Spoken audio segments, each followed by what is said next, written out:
Thank you, Kevin. Welcome to Sunday Night Baseball on ESPN. Our telecast presented by Taco Bell. And it is all on the line tonight. Tonight's game is part of ESPN's Geico Hunt for October. Tale of two seasons for the Atlanta Braves. The New York Mets ran out of the gate, jumped out to a 10.5 game lead entering June. Since then, nobody's been better than Atlanta. The Dodgers by just one, and the Dodgers are on an historic pace as well. Both of these teams could win 100. The key to tonight's game, it will serve as the tiebreaker in head-to-head.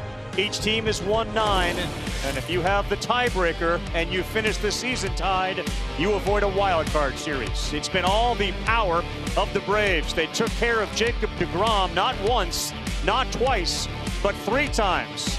Riley, Olson, and Swanson all left the yard, and the Braves won the Friday night opener with deGrom on the mound 5-2.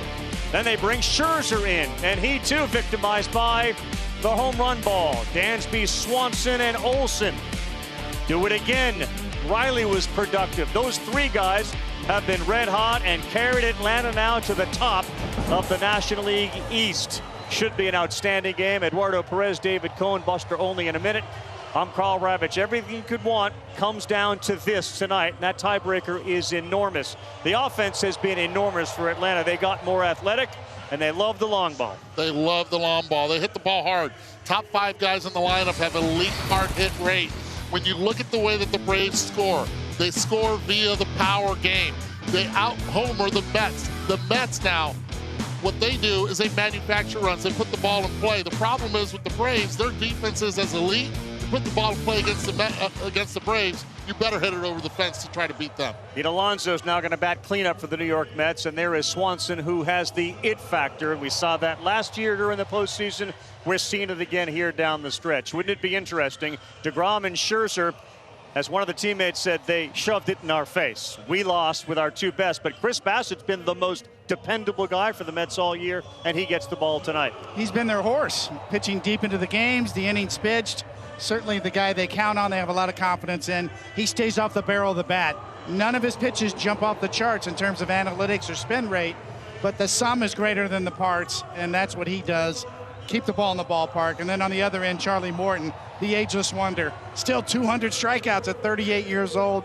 Still one of the best curveballs in the game. Is prone to give up the long ball at times, though. He's also prone to hitting guys. Only Nick Lodolo has hit more batters this year, and the Mets were hit more than any team in baseball. It is down to the wire, and the first pitch of this NL East showdown is coming up when we come back. Well, the baseball season nearing its completion got off to a slow start. Poised for takeoff, the rocket ship got stuck on the pad due to a work stoppage.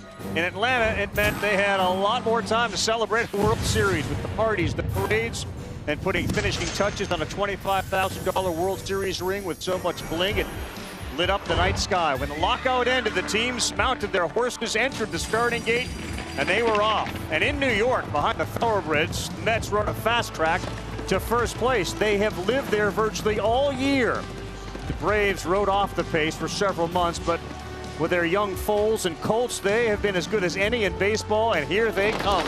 And now as they make the turn for home and down the stretch, will it be the Mets or Braves who grab the horse by the reins and finish first in what is sure to be a photo finish?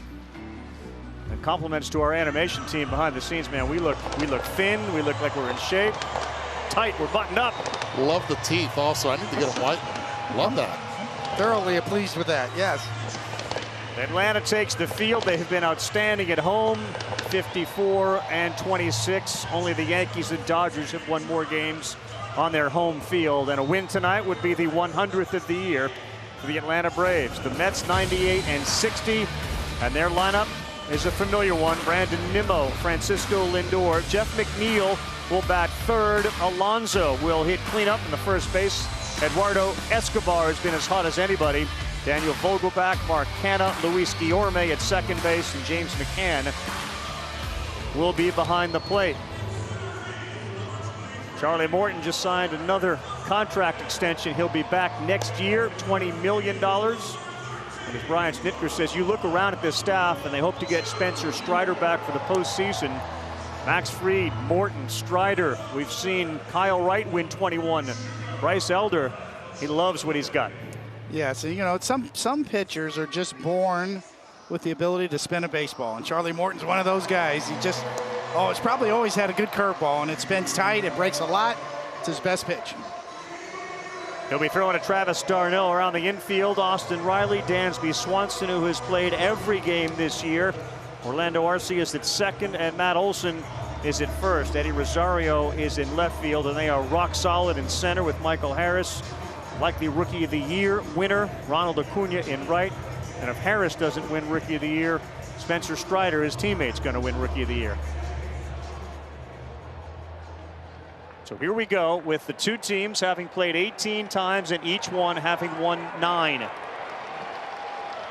Brandon Nimmo, the center fielder, hitting .268 with 14 homers, 58 runs batted in. The first to face Morton, and the Braves play Nimmo straight up on defense. First pitch, ball 1. Mike Estabrook will be calling balls and strikes tonight. Gorgeous night in Atlanta. Of course, Hurricane Ian moved away. They had thought about maybe moving this series, but they've had 3 great nights of weather, and there's the first strike of the night. 96 mile an hour from Charlie Morton. It is 66 degrees, and there is hardly any wind. There's Uncle Charlie from Charlie Morton.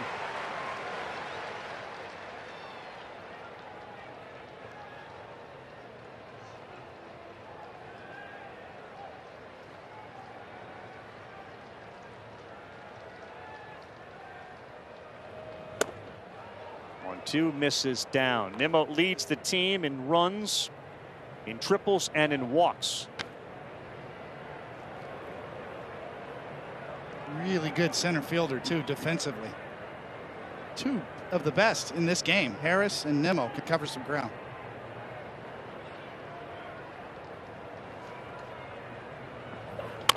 Nimmo on the ground. Arcia throws him out. There's one down. A ground ball. Charlie Morton, something he's made a living over his lengthy career doing. How about Charlie Morton right there, starting off with a sinker, ending with a sinker, but it's the story in between that the Mets hitters are going to have to adjust to. He pitches differently. He understands how well to use the curveball, and if you're prepping against him, it's a real difficult prep for the New York Mets. If the curveball's on early, you're in trouble. Here's Francisco Lindor having a terrific season. He's missed just a game.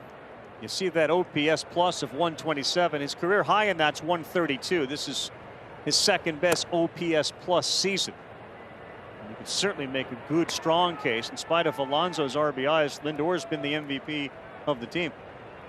He has 25 home runs, a little under the 800 OPS. A lot different story than last year. They play him straight up, Morton, and that is fouled into the seats. You know who loves Lindor playing shortstop? The pitcher tonight, Chris Bassett. He's got 22 double play ground balls, a lot of it because of Lindor turning it for him.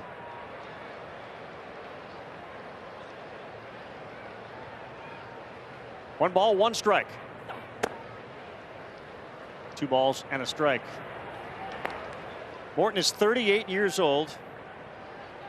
He's been terrific at home. His ERA is about half of what it is on the road, about a 2.88 ERA, as you can see there, 5.72 away from home. And the 2-1.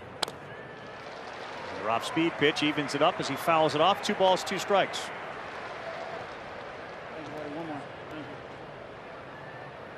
With the count 2-2, Austin Riley, the third baseman, will now shift from third base. And you can see him in the upper right-hand part of your screen to get into shallow right field. I won't miss that next year. Neither will he, I don't think. Just misses inside, 97 miles an hour from Charlie Morton. Charlie's pumped up. Right?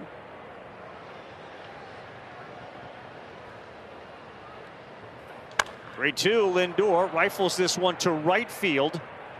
And now taking a few steps back and onto the warning track to make the play is Acuna. Long, high fly ball, but it's an out. Travel 352 feet. The release point from Charlie Morton, that lower 3/4, almost 7 or 8 o'clock on your clock as far as the release point. And Lindor, boy, just a little bit under that one. Acuna had a little doubt there. He got away with it. Missed location, was supposed to go away right into Lindor's wheelhouse. Ronald will check the card to see where he needs to position himself for Jeff McNeil. He cleaned up last night. The right fielder bats third. He's hitting .323, which is second best in baseball. Only Freddie Freeman with a higher batting average. Choking way up on it and slaps this one past second base and into right field for the first hit of the night. McNeil has been hot lately with multiple hit games. Ever see a pitch that Jeff McNeil doesn't like? That quadrant, he goes out there ready to swing the bat 97 miles per hour down, using the Clemente model bat, choked up. There was a Felix Millan sighting here at this ballpark a few days ago. Jeff McNeil getting on, knowing that Pete Alonso gets moved back in the order for this. Felix Millan reference right there out of the gate. I was thinking Rusty Staub, but you're right, the choke up. And here is Pete Alonso, the first baseman, 40 homers, 131 runs batted in. And the breaking pitch misses. So one of the reasons that Showalter said we put Alonso in the 4 spot, protection. And he also said, and you can help the folks at home what he meant. Sometimes it's not about what we think about our hitter, it's about what they think about our hitter and how they pitch to him. Absolutely. And I think what's been forced upon the Mets is to figure out how to be able to replace Starling Marte, who's missing in the lineup. Broken right finger. The next one to Pete. Try to check that swing. And he did. Ted Barrett down there at first base said he did not go, and now it's a 2-0 count. Back-to-back breaking pitches. Boy. Go ahead, Coney. Go ahead. Would have been a double. Well, Acuna had a check swing last night that resulted in a ball that was hit into right field. I don't think he swung as far as Alonso just did. 2-0. 2-1. Definitely more of an old school feel to this Mets lineup. The run producer in the cleanup hole. Traditionally, you know, you'd think you'd have Alonso batting second, and more higher in the order, according to modern analytics. So, yeah, I think Buck Showalter went kind of back to the future tonight and won the battle on the lineup construction.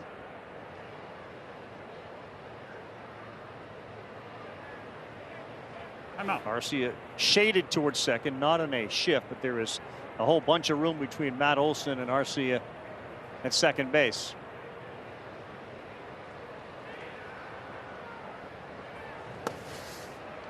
And it also helps that Eduardo Escobar has been swinging the bat well, and he's the one protecting him on the back end. 3-1, not necessarily going to have to be a 4-seam fastball. We saw him go with a 2-0 pitch, being a 2-seamer, and a great pitch and a better take also by Pete Alonso. Now that was a check swing.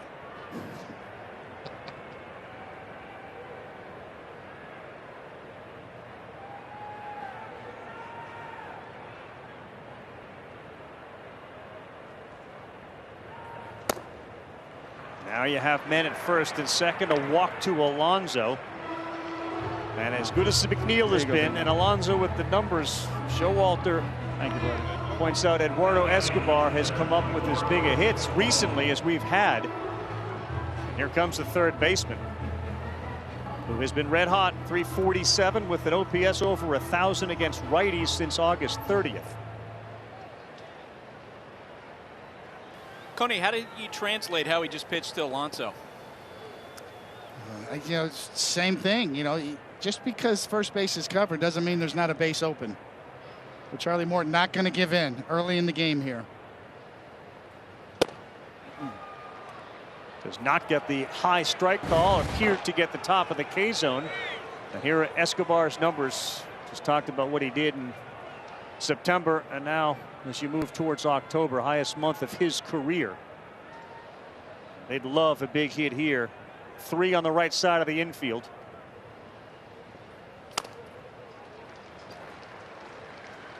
So the way baseball pitchers are throwing, far less reliance on fastballs. Yeah, there's a reason for that. Charlie Morton's given up 14 home runs on his 4-seam fastball there. So to Buster's point, you're not going to give in there when he falls behind and give in and throw a 4-seam fastball. This will be his 20th pitch of the inning. Back-to-back curveballs to start Escobar. McNeil at second. Next pitch, slow roller foul down the first base line. And now for the first time tonight, the Truist Park crowd gets into it.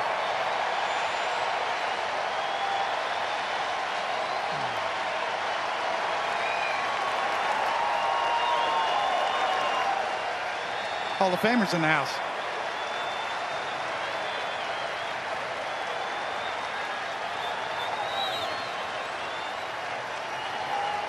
One, two, call strike 3.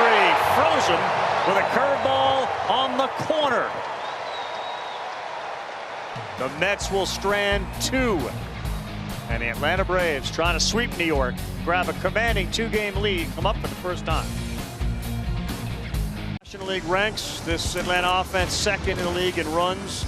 Anytime there's a 2, it's because they're behind the Dodgers, but they are number 1 in homers with 239. Second in slugging, second in OPS with Acuna Jr., Dansby Swanson, Michael Harris at the top, Riley Olson, d'Arnaud in the middle, Ozuna, Rosario, and Arcia 7, 8, 9. To deal with this guy, Chris Bassitt. Chris Bassitt's a kitchen sink style repertoire. Cutters, sinkers, curveballs. As we said in the open, stays off the barrel of the bat. Does a good job of getting the ball on the ground. Career high ground ball rate this year. A little under 50%.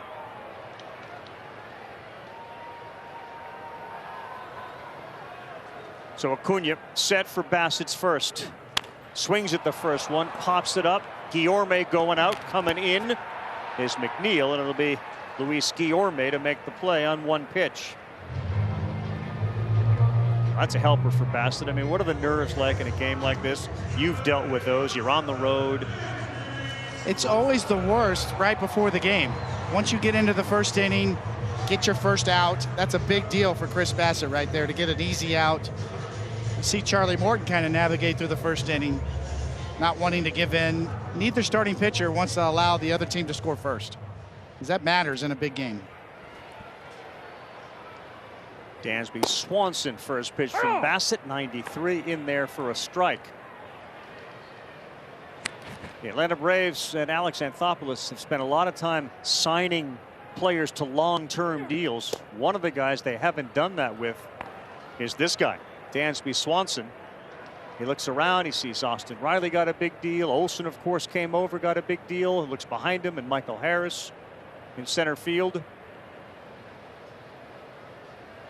Regardless of where he signs, he's going to sign for a lot of money and a lot of years. 1 and 2. Cutter on the outside corner. And he's picked a great time to have a career year. Great defensively and a run producer with pop. 13th in baseball, a WAR of 6, and he waits on that breaking pitch and pulls it foul. And guys, what might make him even more valuable in the free agent market is the forthcoming regulations against the defensive shifts, because Dansby Swanson is regarded as an excellent defensive shortstop on his own merits, not necessarily someone who's being protected by defensive shifts. He has 20 outs above average, which is second overall in baseball defensively. One of the metrics used to grade out a defensive player. 1 and 2. And Ron Washington doing his magic again, right? Coming over to Atlanta, one of the main reasons, he said, just let me work with him and we'll get him right. Let's not forget Marcus Semien, when he struggled with the Athletics, it was Ron Washington who came in over there also and fixed him at shortstop before Semien ended up moving to second base. 2-2, you can hear Bassitt grunting as he throws. 94, but he missed full count. But it's a 4-seam fastball way out of the zone, and if you look at the sequence, So far, he's gone cutter or curveball. That two-seam fastball, that was after Acuna swung at the first pitch for an out. 3-2, and he swings and drives this one to right center field. It is deep. Did he do it again? Yes, he did. Dansby Swanson, third straight game against the Mets with a homer, this time early, and Atlanta leads 1-0.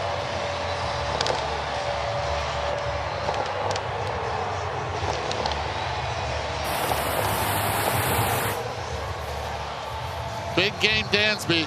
That's what he's been for the Atlanta Braves. Exit velocity 104.6. But it's the ability to think ahead. He knows most likely they're not coming with the hitter 3-2. Here we go. First pitch, two-seamer. Next pitch, curveball. Then he goes with the cutter. He sees it well. See him look back where it lands. Curveball again. Shows him the fastball just for show. Sits cutter after the 94-mile-per-hour fastball and gets it and drills it to right center field. Dansby Swanson, the latest iteration of Met Killer. And this is Chipper Jones all over again, at least this week. Just the 5th home run that Bassett's given up on that cutter this year. But it stayed middle. He wanted it to be middle away. Michael Harris holds his, and boy, that certainly appeared to be in the K zone. They'll check whether he swung or not. He did not. It's 2 balls, no strikes. Harris has been an absolute revelation since he's joined the big club. That's in there for a strike. Over 300 batting average. He's over the 20 steal mark. If he hits another homer, he'd be a 20-20 guy. And there have not been many under 21 to do that.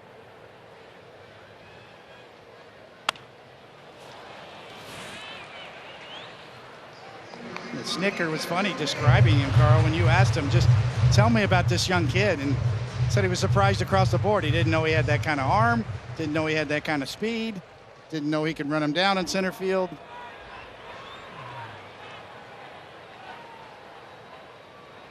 So a 2-2 on the way to Harris. So Swanson joins a very elite club. Swanson and Matt Olson, of course, homered on Friday and Saturday, and now Dansby has done it in 3 straight games against the Mets in 1 series. Dale Murphy in 78 and then again in 87. Andrew Jones in 98 and 06. Chipper Jones and Austin Riley last year. The only guys to hit homers in the same series in each game against the Mets. 2-2. And this ball driven to center field. Nimmo got a good jump on it, and he is there. 104 off the bat. Sometimes, Eduardo, on a 3-2 pitch, you don't want to throw for a ball. You feel like you got to throw for a strike, and you end up hanging it in the middle of the plate.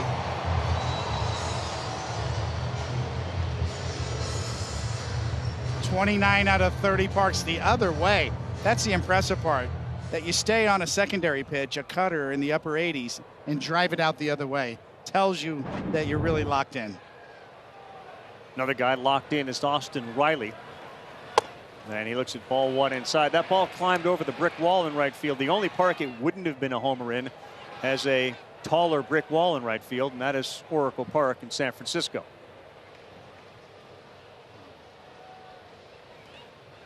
Riley, that's hit hard. Scoop by Lindor. And he will throw out Austin Riley.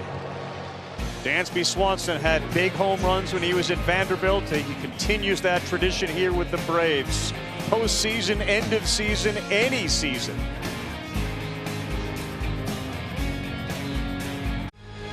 ESPN's telecast of Sunday Night Baseball is presented by Taco Bell. Sweet swing of Dansby Swanson gives Atlanta a 1-0 lead. He is now homered in 3 straight games. They hit 5 combined against DeGrom and Scherzer, and now 1 against Bassett. So Charlie Morton takes to the mound with a 1-0 lead. And, you know, with all the shortstops in the free agent class, Dansby Swanson thrust himself right into the same category. In some places, maybe above the Turners, Correas, Xander Bogaerts, right? I don't see why not. The way he's playing down the stretch, fact that he's such a good defender as well as coming into his own offensively. Daniel Vogelbach will be the first guy that Morton faces here to start the second inning. Mets had runners at first and second base when Eduardo Escobar got caught looking at a Morton pitch on the outside corner to end the inning.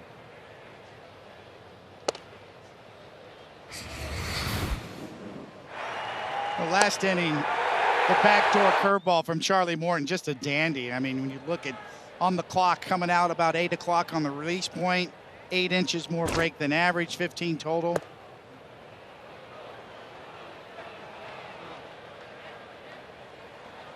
Pitch down 2-0 to Vogie. The Mets 6 for 24 with men on in this series, and they have no extra base hits. And because the Braves have pounded the baseball over the wall, it's accentuated one of the deficiencies of the Mets. Vogelbach sends this to right, way back, and that reduces the deficiency. Daniel Vogelbach. He hits his 18th of the year, and he takes Morton out to tie it at 1. How about the DH spot? That was the big question with the New York Mets this season. Early on in spring training, everybody was excited about the DH spot. No production from there. They get their first extra base hit out of the 5-hole. A cutter, 89 miles per hour. As soon as he hit it, he knew it.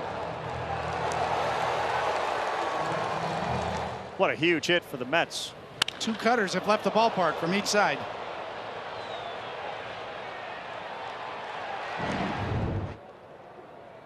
Now even at 1, Mark Canha next up, and Charlie Morton's first pitch right down the middle. 96 on a sinker. Now the right-handed hitting DH has been a problem for the Mets. Vogelbach has showed up and really took off. When he first showed up, he exploded. Then kind of settled down. Canha hits this hard over the head of Swanson. Back-to-back solid hits for the Mets now. Have Canha at first. It's a huge pickup for your starting pitcher from Vogelbach right there. Chris Bassitt feels a little bit better now. You're back to even with 1 swing of the bat.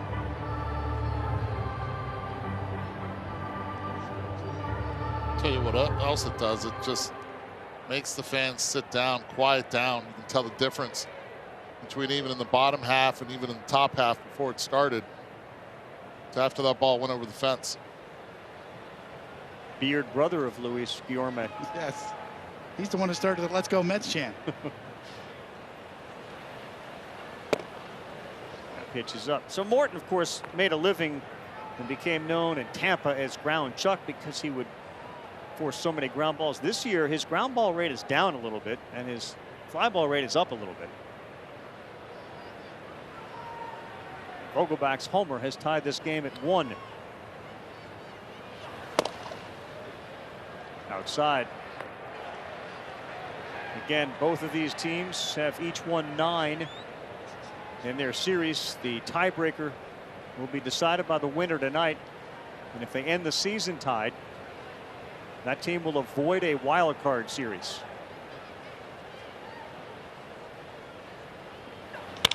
Guillorme left field. Rosario there to make the play on a line drive.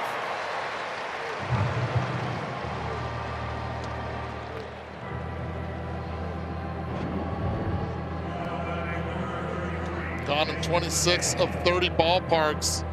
Gets that ball out in front. He knew that in this ballpark, that 35-degree launch angle, exit velocity way over 100, 404 feet the distance was going to leave this ballpark. That's striking a pose. Coors Field, one of the 4 ballparks it wouldn't have left, which is like the last ballpark you think a ball that is hit at that angle. I think it's the extension of the wall as well. And it's Ivan Selkowski, who of course makes Denver his home and is our statistician and booth coordinator tonight, reminds everybody. High wall, thin air, high wall wins that battle.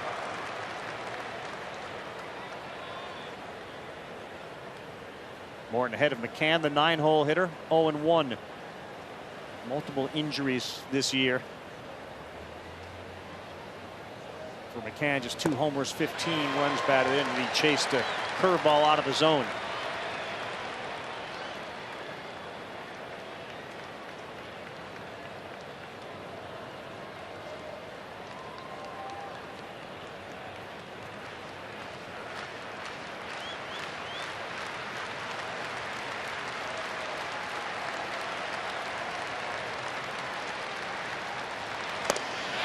outside. McCann gone fishing. That right there is what you call a non-competitive at-bat. Pitch comes at, is never a strike, way out of the zone.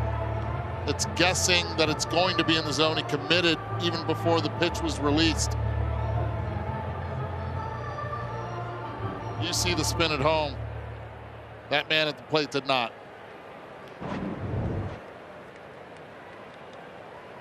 All right, Nimmo's second chance. He grounded out to the second baseman his first time up. Canha at first with just 3 stolen bases. He had a quad injury last week. And this one is over the Mets dugout. And the guy that's a free agent. Talk about a good two-way player who's just gotten better. Brandon Nimmo is going to be on the market.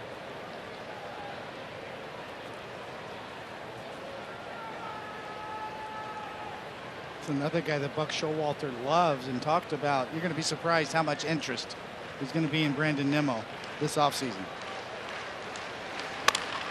That one's into right field. Canha will stop at second base. Acuna bobbled it when he picked it up.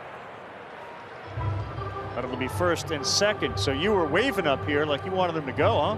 I was. I understand that there are 2 outs. I get it, but when the ball's hit in the hole and you know where the outfield is at that moment in the ground, you have to think third base and look at your coach, Joey Cora. Breaking pitch, you take a good secondary. That ball's by him in a hurry. He took a good secondary, the ball goes behind him. I'm thinking 3 right here. Force him to throw you out. Even Acuna was trying to get ready and was not able to, but you respect the arm of Ronald Acuna Jr. in right field, but there are certain times that you have to push the envelope and be smart, especially with the top of the order. Here's Lindor in another big spot, and Morton breaks a curveball in there for strike 1. And let me be clear, if the ball's in front of Canha, he only stays at second base. If it goes behind, that's when you can. If you know where the outfielder is, go first to third. Lindor 287 runners in scoring position. Swing and a miss very late on that 95-mile-an-hour fastball.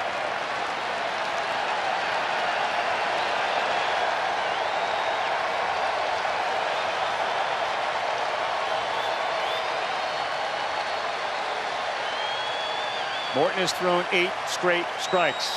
The Mets ended the first with runners at first and second. Lindor called time. It wasn't going to be granted by the umpire, but Morton stopped. Now, was that granted?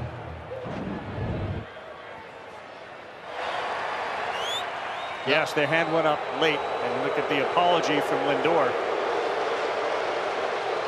It's too late.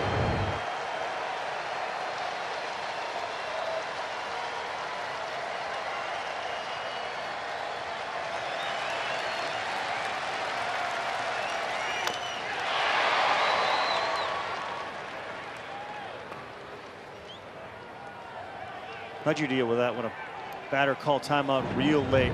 See you running a little hot. Yeah, no, that definitely will unnerve you on the mound. Charlie Morton, a good enough athlete to stop his delivery.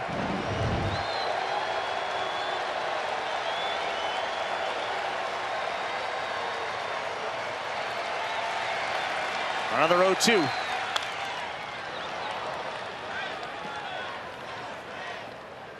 What do you think the difference with Lindor this year compared to last year's been? Is it just comfort, or is there more to it? Absolutely.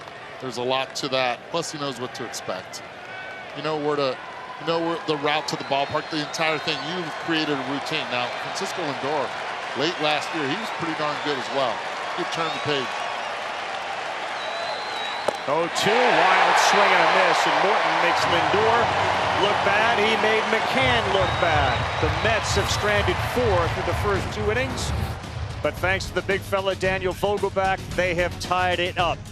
Morton's got 3 punch-outs. We're 1-1 to the bottom of the second.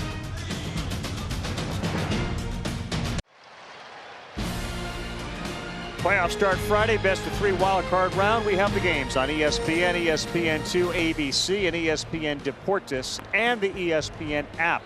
The Fall Frenzy will start at 1 Eastern Time, 10 a.m. Pacific. Montreal Expo flavor. Little Molson and Olsen. It's a good combination. Sounds good right about now, Good right? combo. Put him on ice. Do this game Harry Carey style right now. I'm sure a lot of the folks at home would like it. Bassett falls behind Olsen 2-0. He's been red hot with that bat. Inside, 3 balls, no strikes.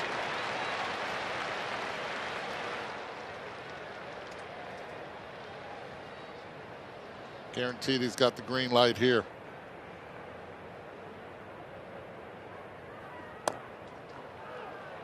Gets the call. StatCast is powered by Google Cloud. And while Bassett just gave up 1, there were some hard hit balls there. Well, they were. And this is what the Atlanta Braves do well. The highest exit velo average-wise in the National League. Only Toronto. Or as they say in Toronto. Olsen draws the walk. He's one of those guys. Average exit velocity 97%. Boy, did he have some shoes to fill in Freddie Freeman.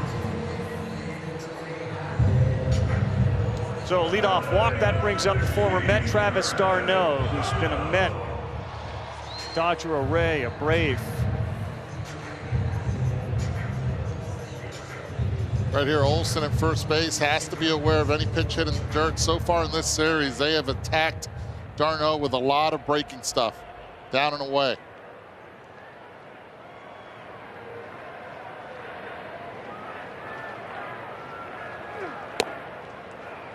Strike 1 at 92.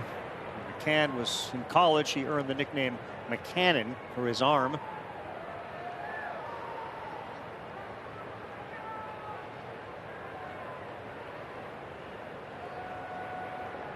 Outfield respecting d'Arnaud. They're playing fairly deep. 18 homers on the year.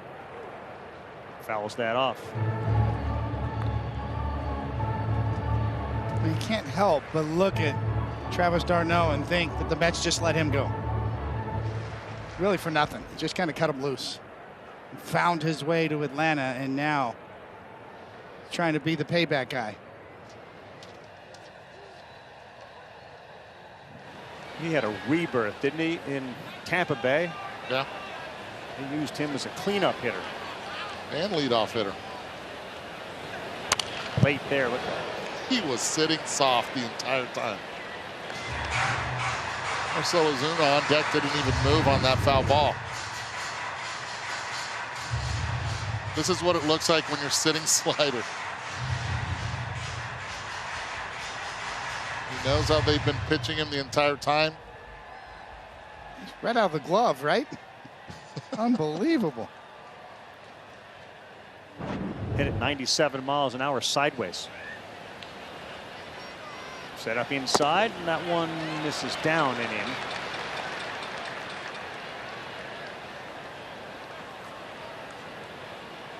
Bassett's best pitch. He pitches off that 2-seam fastball, that sinker.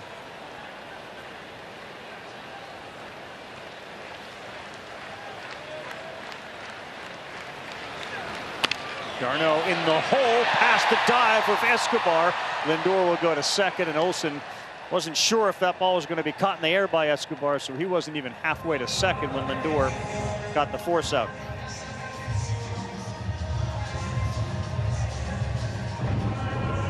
Actually pretty smart base running by Olsen. From your angle, you don't know if he's going to catch it or not. You know it's going to be difficult with the exit velocity coming off that jam shot to be able to double up d'Arnaud. Doesn't catch it. Now you're hoping it goes through.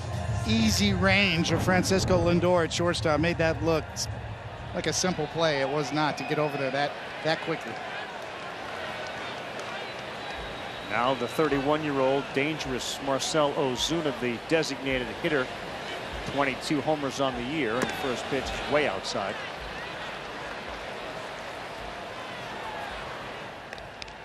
Another one of those hard hit exit velocity guys.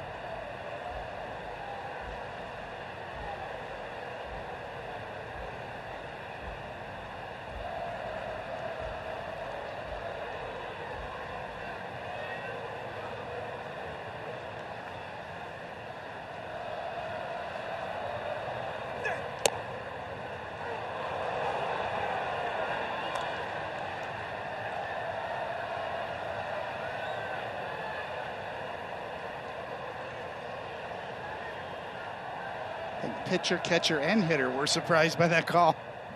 Been a little inconsistent. I mean, that was And manager. a ball a few times. Everybody's like, that was right down the middle.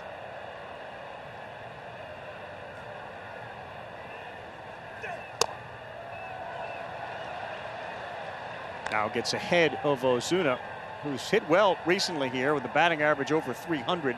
Last 16 games, 6 extra base hits, 7 runs batted in. Just a guy that extends the lineup. That's what the Mets don't have with Marte out.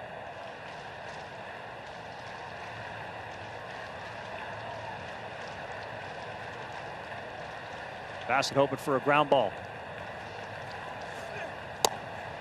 We'll take that too. Punch out of Marcell Ozuna. Strikeout number 1 for Chris Bassett.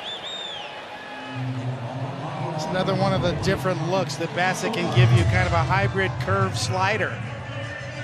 Little bit of side-to-side movement on that one. As he gets around it just enough, he can manipulate it. A little quicker than his normal curveball. His curveball can be down around 70. That one closer to the mid-70s. That's what Bassett can do. He can almost invent pitches on the fly out there and manipulate the break on his pitches. Remind you of anybody? Yeah, well, I'm a fan. I'm a fan of his, that's for sure. Just a craftsman out there. The sum is greater than the parts with Chris Bassett. They shift against the NLCS MVP from last year, Eddie Rosario. Bassett steps off. Talking about a guy that's 2 different stories. First half really struggled, ended up having eye surgery, and then has come back in the second half of the season and has really turned it on since coming off the IL. Blurred vision, swelling in his right eye, and Rosario swings hard at that and misses.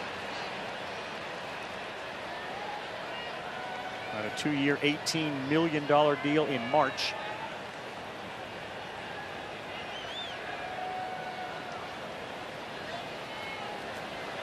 Guillorme is in shallow right field, about 15-20 feet off the grass. Next one way out in front of that. Here you go. Bassett's Nestor Cortezing it here. He definitely has some gamesmanship in his style. Hesitating and certainly pitch calling as well. He uses that to his advantage, at least for this year, where he can wait and shake off and shake off.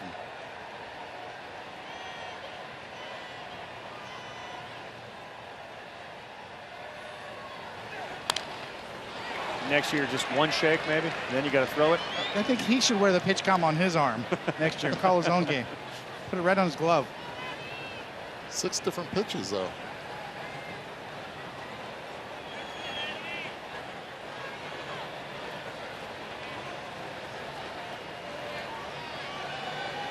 DeGrom and Scherzer both beaten games 1 and 2. How this whole thing plays out and where you are going into the last series and maybe even the last day of the regular season. Rosario, center field, Nimmo. 15 feet to his left is there to make the play.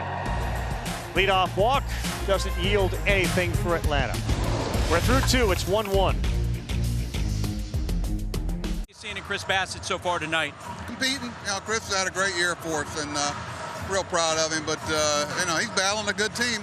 Their guys good too, and that's why both these clubs are where they are. So tell me what it's like for you to be back in a dugout in a game of such importance like this one.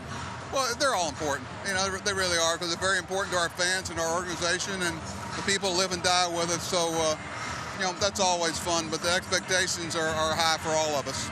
All right, Buck. Okay. Thanks, Carl. Back to you. Now, Buster, thank you. He, of course, made his debut in '92 with the Yankees. He resigned after the '95 season. And George Steinbrenner demanded they let go as hitting coach. And, of course, the Yankees then went on to win 4 World Series in 5 years. From '96 to '01. He certainly had a hand in all of those.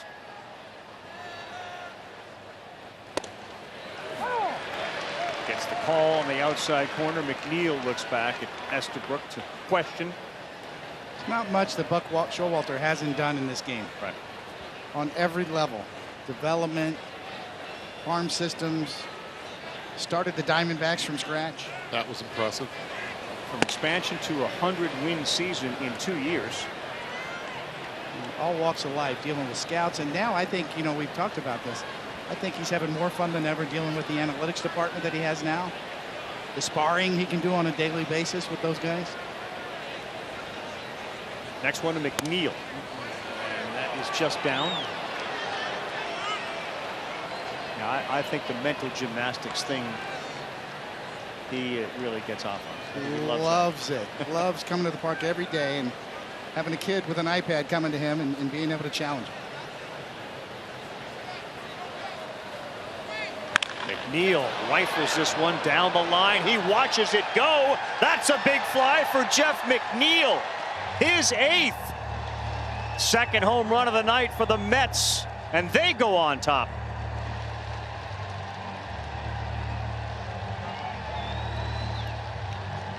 A no-doubter for McNeil. He stared at it from Jump Street. It had no hook on it. How about that curveball? Stayed up. McNeil again choked up. Gets a good look at it. Puts that foot down and just barrels it. That's what you call running into one. Got your normal approach and you get a hanging curveball. It speeds up the bat and you run right into it. The sound said it all. Nearly hit it into the chop house, and the first pitch to Alonso is way inside.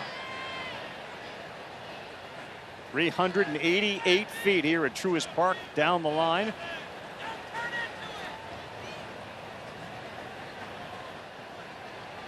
So far, the lineup change has worked out. Alonso got jammed, but that's going to get into left field, and just as they did in the first inning, I should say the second inning, homer followed by a single here in the third. Homer followed by a single. You know, the McNeil home run, really impressive, but this right here, this is a strong man.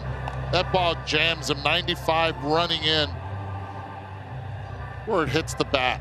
He's choked up around the label.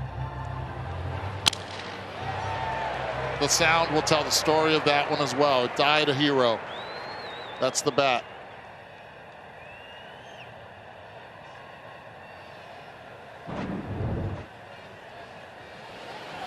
So Alonso with a walk and a single, and now Escobar, he slaps one the other way. Now Alonso puts the brakes on there, but the Mets are hitting Charlie Morton and jumping on pitches early.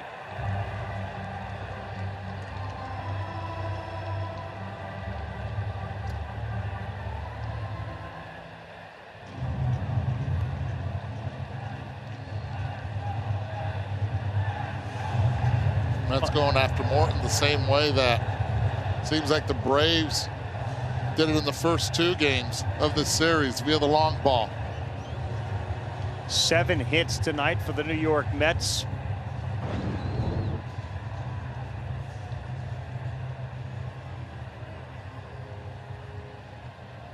That's feeling it. Not trying to do too much. Two-seamer running away, sees it, lets it get a little deep so he can lean you the other way. Worst case scenario, he grounds into a base hit as well as he had to shift.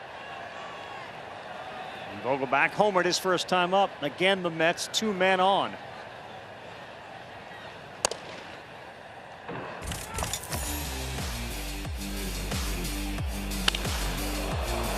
Two no-doubters so far that Charlie Morton has hit. Both players looking at that baseball. Vogelbach showing emotion. That's in there for a strike. Came over from the Pirates July 22nd. And immediately made an impact, and now tonight certainly making an impact. Guys, with so much on the line tonight, how quickly you think Braves begin to think about the bullpen? Fairly quickly. Yeah, we can see some stirring down there. Whoever's down in the bullpen certainly is thinking about it as well. Nobody up yet, but certainly guys are moving around down there. And he's thinking about it right now. So again, the Braves have a 1-game lead in the division. They each have 3 games left after today. They are tied 9-9 in the season series. 2-1 to Vogelbach. Swing and a miss. Right over the top of the curveball. Braves win tonight. Obviously, they go up 2, and they have the tiebreaker advantage. Their magic number would be reduced to 1.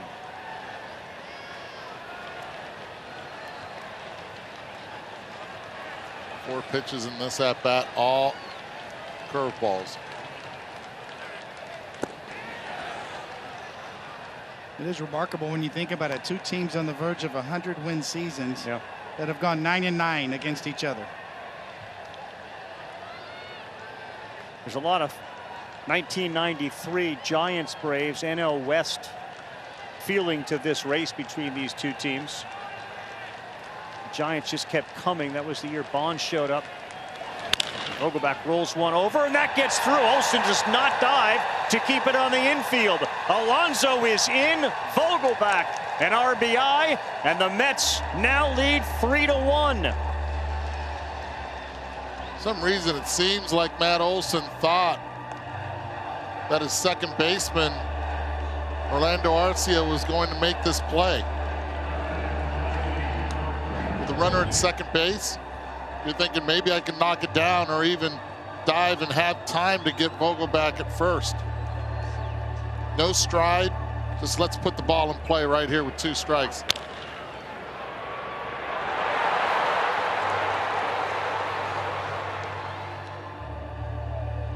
Reaching out and hooking that ball, Vogelbach, 90-mile-an-hour exit velocity. Well, I would have thought that Olsen, just with that runner at second base, would have tried to keep it on the infield and prevent Alonso from coming in to score. Now Canha with runners at first and third. Still nobody out. And that's going to send the bullpen scurrying. Jackson Stevens is the first one to start warming up. Huge, huge game for both teams.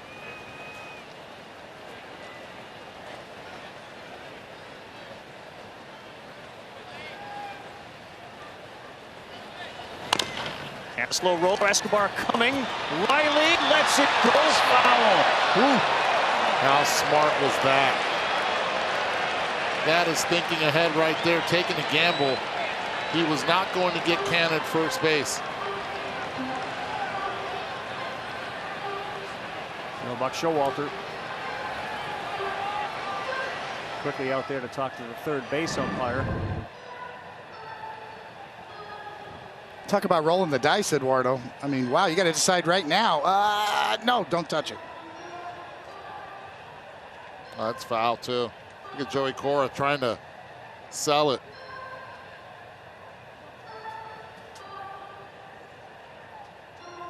Non-reviewable play on fair foul on the infield. Well, it bounced foul before it went over the bag, Yeah. so clearly foul. What a risky play. He had no out, but if that gets by him, Vogelbach probably on third base. The left fielder wasn't really reading it. I know it's Vogelbach, but Rosario was still deep in the outfield. Eddie looked at me like, he's not getting to third base. Watching Vogelbach run this year is one of the happiest points for Mets fans this year. Bartolo Colon homer trot. Yes, same category. Vogelbach had Colt Hero written all over him the minute he got traded over here. 1-2. Canha on the infield. Olsen is there. Big out for Morton. Circle that play again by Austin Riley. By allowing that ball to go right there. Get one out. Let's see how this turns out for Charlie Morton. He's going to live and die with that curveball. That's what's gotten him such a long career. See the bat path of hands right there being fooled.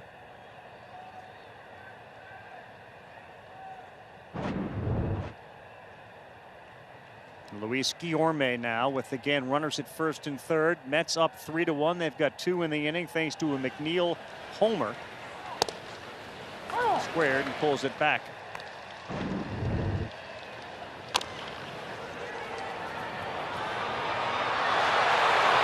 It's a third baseman. You know you don't have a shot at first base. You know who the runner is, but you see the spin, and as soon as it kicked, away. You took a gamble, and so far it's been a good one for him.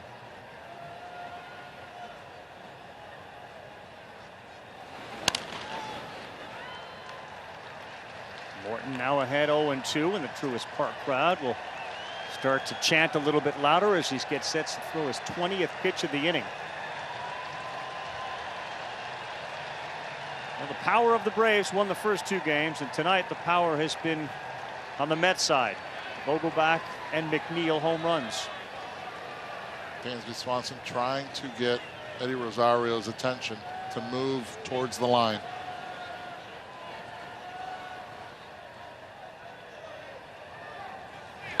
Swing and a miss on a curveball. Guillorme down. And there are 2 men out. Coney, it looks so easy on TV, but it's just not. Your hands come up with the baseball, and then you try to bring them back down. And next thing you know, it takes a dive. It's kind of been all or nothing for Charlie Morton's curveball tonight. It's either been really good like that one or the ones that have stayed up and left the ballpark. 3 of his 4 strikeouts have come with runners in scoring position. And remember the first McCann at bat, swinging at balls that were in the left-hander's batter's box. See if Morton tries to get him to fish again. Slow roller. No one's there at first. Morton now races over, and he beats McCann to the bag as Olsen went over. But for a while, it looked like McCann might end up winning that race. 2.5 in. It's the Mets 3 and the Braves 1. Manager Brian Snitker. And Snit, what's your assessment of Charlie Morton so far? How deep can you go with him? Yeah, I mean, you know, he's going to have to cover a little bit right here because we got 3 more games to play. Getting behind a lot of guys is a big thing. So hopefully he can, you know what, Charlie's the kind of guy, he can right the ship, get on a roll, and stretch this game too. Okay, give me your view of that decision by Austin Riley to let that ball go foul. Yeah, pretty clutch play right there, man. That's a great instinct. Snit, thanks. Carl, back to you. Buster, thank you. Snitker, the manager of the Braves, the World Series, been with the organization for a long, long time, and knows all of these players intimately. Said they've gotten a lot more athletic this year. That's just why they've been better defensively and certainly offensively with the ability to hit it over the wall. You compare this team to last year's team, and obviously they won it all, but athleticism is definitely different than it was. It's better. Center field's a lot better as well, right? Michael Harris. Here's Orlando Arcia. And Bassett with a 2-run lead, strike 1. It was one of those years for the Braves that up and down, the minor league coaches, the scouts, everybody deserves so much credit when you see these young players come up and contribute like they have.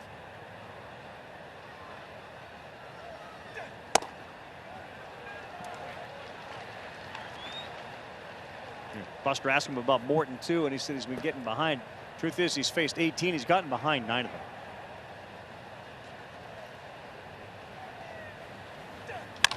And Arcia will start this inning off with a single into right field.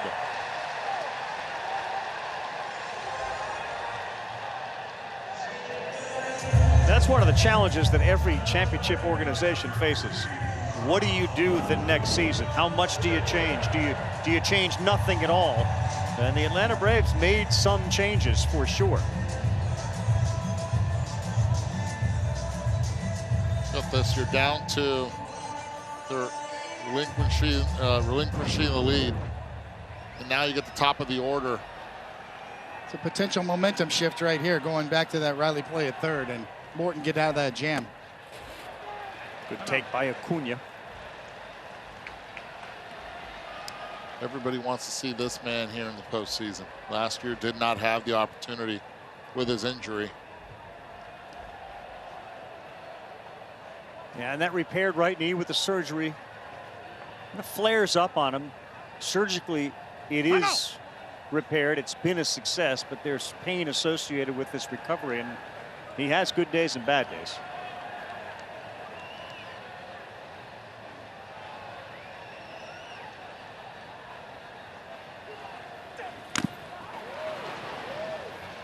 On the Mets side, potential shutdown inning for Bassett. Could be huge. You get your team back in the dugout, get Morton back on the mound.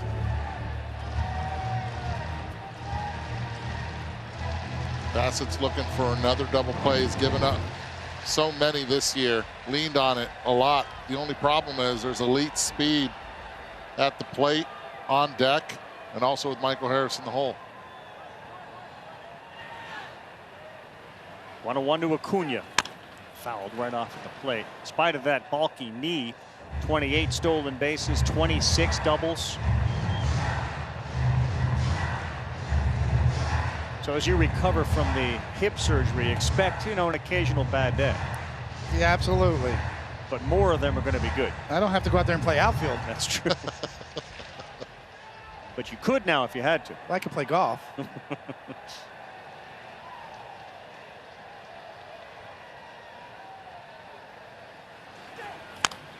Acuna, that's going to go foul. Buck Showalter uses the word trust a lot in building the culture of this Mets team, seemingly overnight. And he has a lot of trust in this pitcher, Chris Bassitt. And he's used that word to describe Bassitt this year, that he's one of the guys they can really trust all year long. Took the ball every turn. Yep. Now finds himself in the biggest game of the season for his team. 1-2. That misses badly. DeGrom and Scherzer both have dealt with different injuries, obliques for Scherzer. And DeGrom, of course, was out for a long, long time. This is the guy that has answered the bell. He and Canna came over, and Buck talks about their personalities and how different they are, and yet how similar they are when they get into conversations, sort of open-minded, different perspectives. Bassitt very much old school, pitches off a feel. Doesn't really even want to know his numbers in terms of spin rate or vertical or horizontal break. He knows them, but he doesn't really worry about them.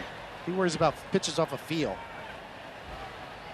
2-2 to Acuna, way inside. 3-2, and of course Dansby Swanson, who has homered in each of the first 3 games here, is on deck. Well, he's already seen 2 curveballs, 3 sinkers, and a slider in this at-bat.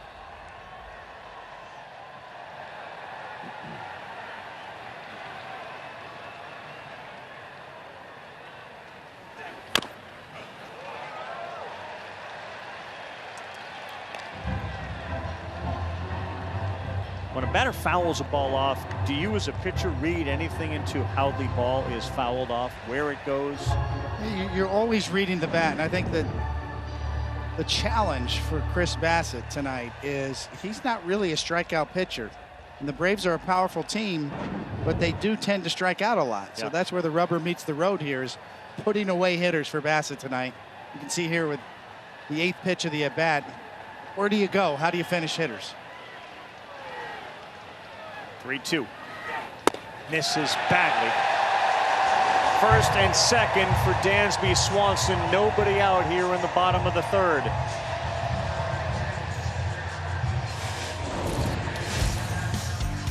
Friday night, Jacob DeGrom. Fastball right down the middle. Swanson, center stage. Scherzer, exit left center stage. And then tonight, right center.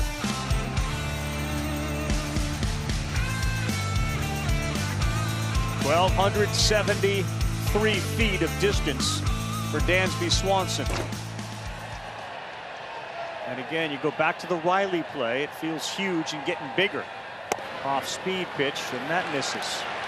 And this becomes tricky. If you cannot land that breaking pitch, that man right there is going to force you to come with the number 1. Already took a cutter deep to right center field.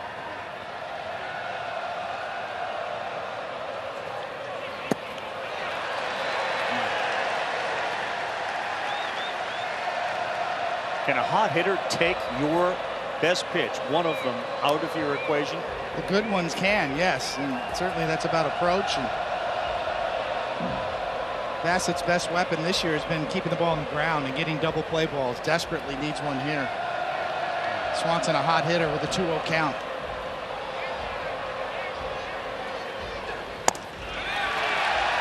Only big problem is 9 of the 19 balls so far hit on the ground in this series have gone for base hits for the Braves.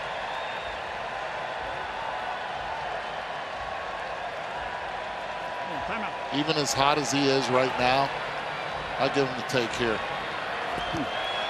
Because that two-seam fastball comes into play. Nope. 3-0, green light, and swung right over it.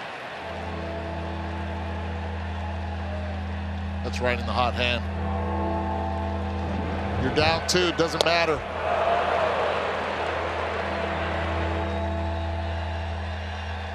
Hands stay still the entire time. Arcia led off with a single. He's at second. Acuna at first after a walk, and a 3-1 from Bassett to Swanson. Center field. Nimmo, and this is playable. Still going back. Arcia will tag. Acuna will tag as well. He's into second, and both runners advance. That knee is okay as Acuna tags on a ball hit to the track. So we've talked all along how the Braves can beat you with power, but they can also beat you with speed. Elite speed at the top of the order. One guy that just hit it has it. The other guy's at first base, and one's coming up to the plate. This is understanding where Brandon Nimmo plays in the outfield. He plays 333 feet from home plate, deep. He understands the arm. He did the homework, gets to second base, and puts himself in scoring position, representing the tying run. You know, Nimmo kind of drifted on that back, right? And got caught a little bit flat-footed. But it was deep enough and good base running. Big spot for the rookie, Harris. Bassett's first pitch. McCann tackled it, can't find it. As it rolls slowly in front of home. Arcia took a good look at it, too, at third base. Thank you, buddy.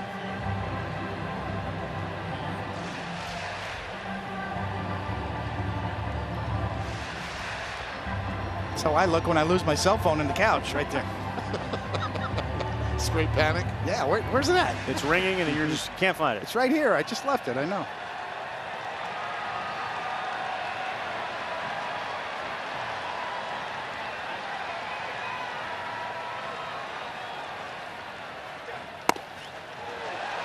Way inside. Harris is a Atlanta Braves kid. He grew up just outside of Atlanta.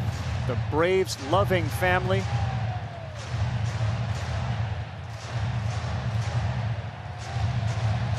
Terrific numbers with runners in scoring position.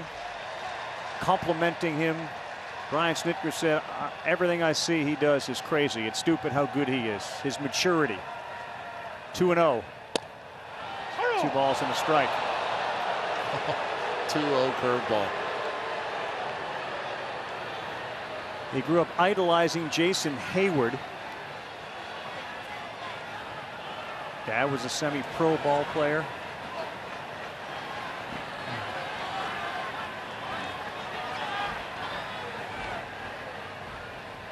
Two and 1. And it is fouled straight back.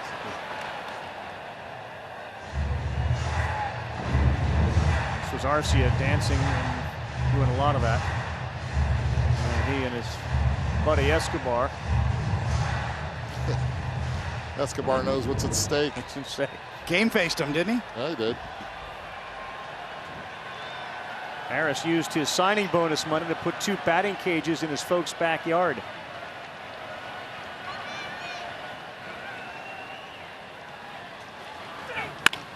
Rifles this one, but it looks like it's going to go foul down the left field line, and it will. Good article written by our buddy Clinton Yates on Anscape. He talked about Harris. One of the guys that he worked out with and was coached by was Marquise Grissom, of course, the former great Brave. They worked out of the place known as The Hill, which is a farm that belongs to Grissom. Grissom described the kid at the plate this way. Play different, different attitude, makeup different. He's going to win the game. His preparation is relentless. And he swings at that and misses at a wicked curveball. The best one Bassett has thrown tonight. How about being 2-0 and coming away with this? First it was the curveball. Then he goes with the cutter. Then he repeats with another cutter up at 90 miles per hour. And then curveball at 72, taking some off it, making it look and appear like a changeup. And he gets him. A big strikeout, especially with Austin Riley up at the plate. The speed is the key. Whew. Great pitch from Bassitt.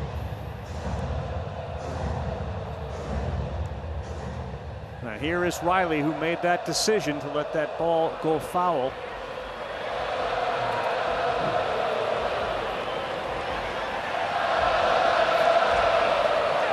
Oh, hit him.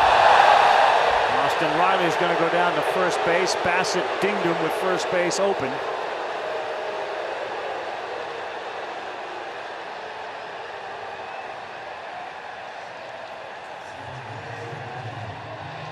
That was a 92-mile-an-hour sinker.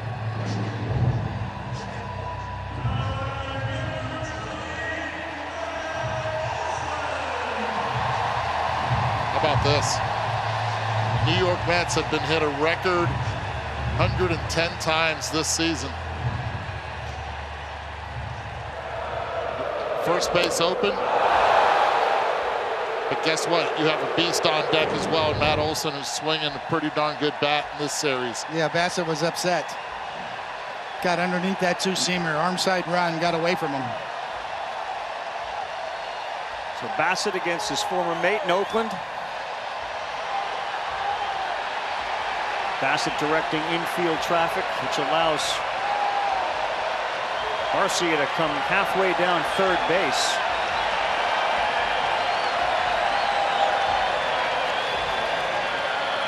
Bases loaded.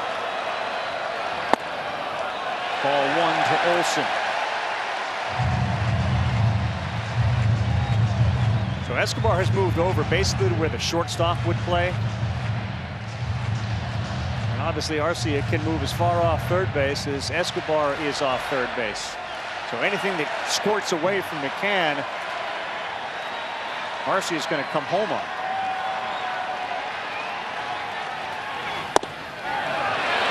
Inside, 2 balls, no strikes.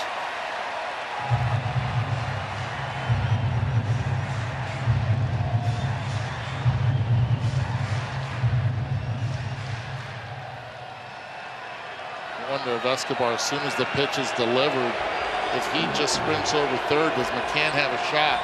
Especially with the secondary that Arcia takes. Dare throw a curveball 2-0? Get it over for a strike, absolutely. Whatever you get over.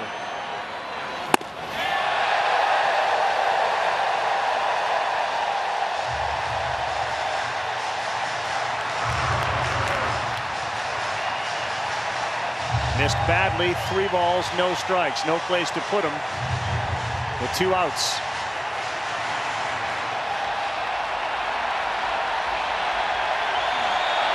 Olson's next RBI will be his 100th.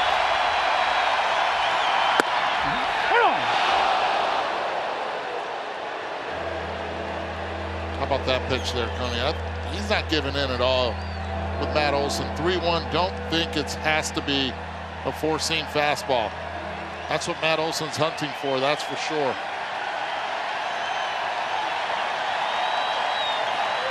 Three and 1. Ball 4. That will allow the run to come in. Olson to first. It's 3-2. As Arcia steps on home.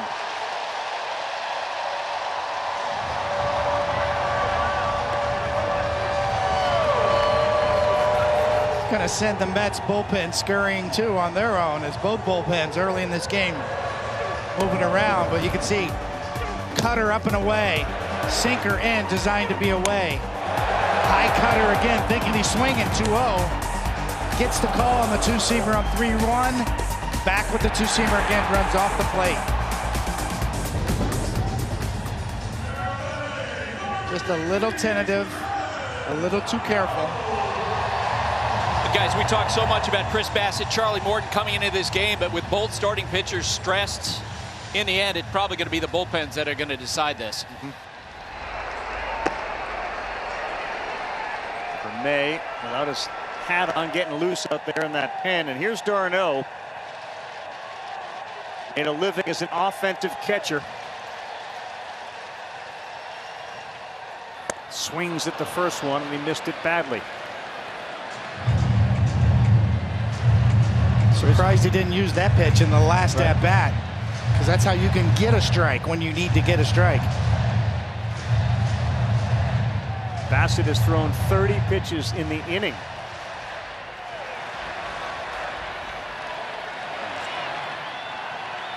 Acuña's at third base, Riley at second, and that one in there for a strike to get ahead 0-2. This is where d'Arnaud now changes his approach and thinks right center field. 2 strikes, takes a deep breath. Tries to slow everything down, allow the ball to get a little deeper. Waiting on a mistake.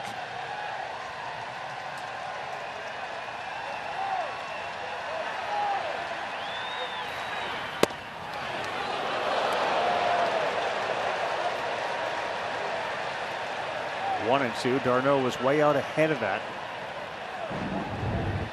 Just flying open. You can see his front side's gone. That's not what he's trying to do right there. Yeah. Have a rolling breakable. He wants this down and away. This ends up hanging. He's lucky it hanged off the plate instead of on the plate.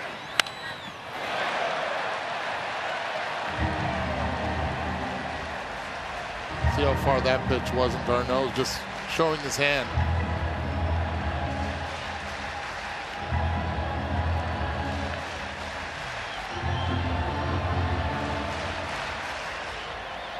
.38 strikes and 28 balls out of 66 total here in the third inning for Bassitt. Trying to walk off the mound with a lead. 1 ball, 2 strikes to the 33-year-old Travis d'Arnaud. Nearly threw it by McCann. Heck of a catch by the catcher.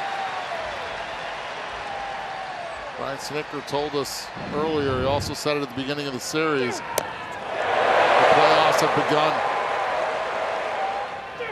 Sure has that feel to it here tonight. Yeah, when you're pitching in these games, every pitch is high stress. He threw 34 pitches the first 2 innings. This will be his 34th pitch this inning. And it's a big one to d'Arnaud with him loaded. Right off of his fists.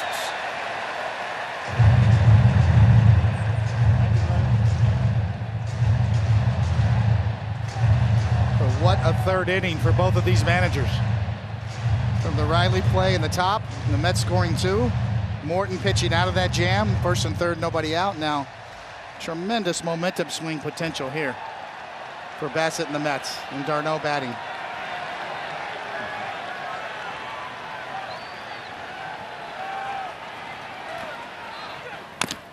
Fouled at the plate.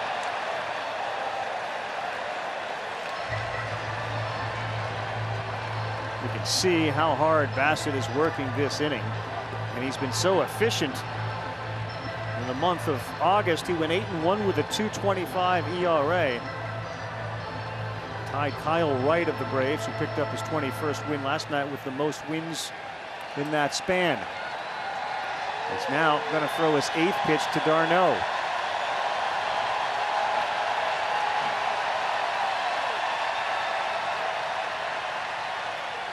Off speed up the middle, it's going to get through. Acuña looks behind him, he waves Riley in, and d'Arnaud does it. Knocks in 2 with a clutch single up the middle. And Atlanta back on top. This man becomes dangerous with 2 strikes, trying not to pull anything. It's the first curveball he sees in an 8-pitch sequence. Curveball. Stays middle, down in the zone, 73 miles per hour. He gets his hit. Looks like Buck Showalter's seen enough. As Bassitt can't get out of the third.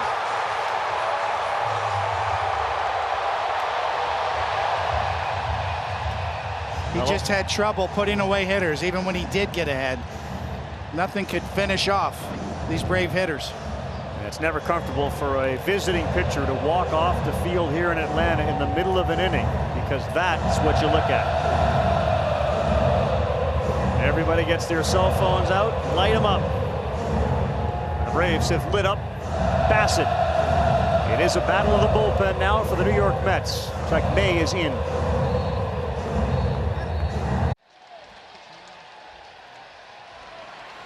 Mets have gone to the righty Trevor May. Ozuna with runners at first and third for his pitch. No swing. Well, the Atlanta Brave offense has been on fire, and they did the job against DeGrom, Scherzer, and tonight, Chris Bassett. Trevor May's numbers on the year. ERA's a little high. Strikeout rate above average. Walk rate right at Major League average. 6 runs over his last 14 in the third. Ozuna swings and misses. I can't help going back to the top of the third inning when Austin Riley allowed that ball to go. It has changed the entire momentum.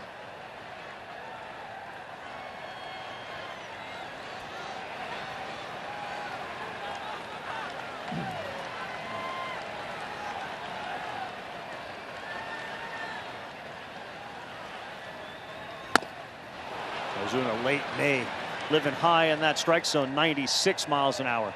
Got to stay up there because Marcell Ozuna loves anything over 95 miles per hour.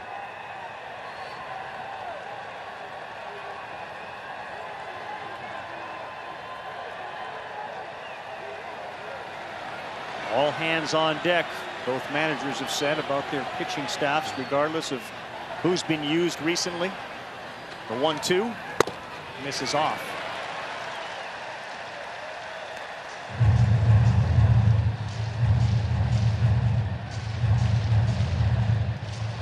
Three runs in the inning for the Atlanta Braves.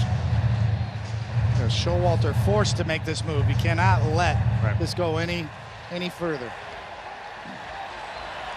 Travis d'Arnaud, the big hit, knocked in 2. Now has 60 RBI on the season. 2-2. Ozuna, this is playable. Alonso, tough play, calls everyone off, still backs up, and he's there in foul territory to make the play. A little review as we are now through just 1/3 of the game. Austin Riley in the top half let that ball go foul. It kept the Mets in check, and then Travis d'Arnaud delivers the big hit, which sent Bassett to the bench and put the Braves on top. With the MLB app, coverage of in-game highlights, pitch-by-pitch features, select live broadcast coverage, and more. You won't miss a beat. Download the MLB app today. Like a heavyweight fight here. Everybody punches and then a counter punch. We go to the 4th inning. Charlie Morton still on, though the Braves have Colin McHugh now warming in the bullpen. Leadoff hitter is Brandon Nimmo. 4-3 Atlanta. They lead the division by a game. 99 and 59. The Mets 98 and 60. And after 18 games between the two teams, each has won 9. A huge game to decide the season series and the tiebreaker should they end the season tied.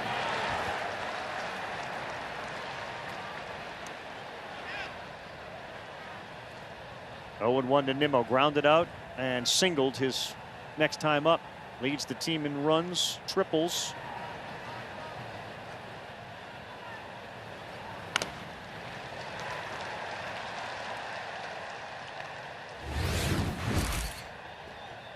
Mets led the NL East by 10.5 games. The Braves were 23 and 27. What have they done since?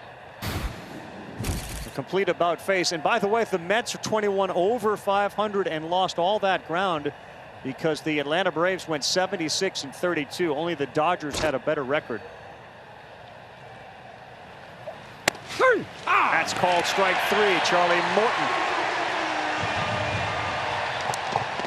One of the reasons is that guy, that's Spencer Strider, who's become just a strikeout machine. Hasn't started to throw yet. They get their fingers crossed he can come back. Charlie Morton breaking out the changeup there, locking him up. He hadn't seen it the entire night. His 3rd plate appearance gets it.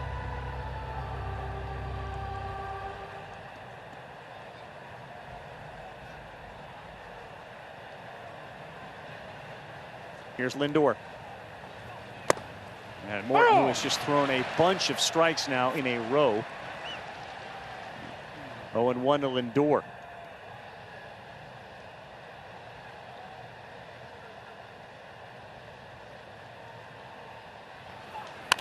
And Lindor, that's 12 straight strikes from Charlie Morton. Yeah, he deserves a lot of credit for last inning as well. After the Riley play that Eduardo referred to, first and third, nobody out. He got out of it. He was on the ropes. The bullpen was up. He was one pitch from being out of this game. I wonder if the pace of McHugh will slow a little bit. As here's a ground ball to Swanson. And quickly, Charlie Morton 2 up, 2 down here in the 4th. Feels and looks like a different pitcher this half inning. Really does. That's, he's a 38-year-old veteran pitcher. And that's why you run him out here in this sort of a game, because you know he's not going to panic.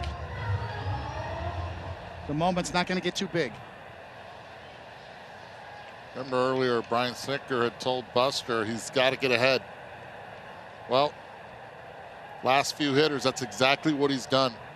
Got him ahead of the last 4 hitters he's faced. 13 straight strikes. McNeil homered his last time up, so he stays away. Buster, how much you think the winning atmosphere last year has created for this team this year?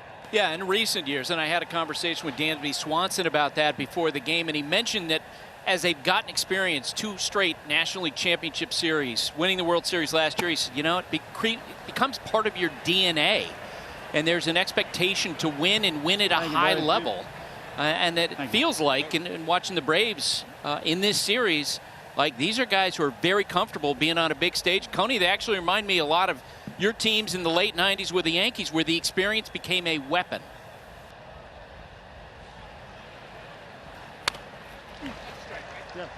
Well, I thought the point was well taken, Buster, and the Mets have played well.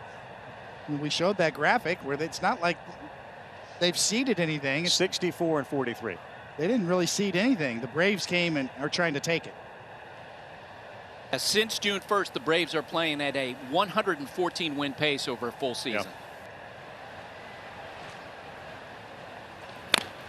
There's no doubt these are 2 of the best teams in baseball this year. Yep. Bar none. But the new format just places so much emphasis on this series and the tiebreaker. Because you get 5 days off if you win the division. You can set your pitching up any way you want.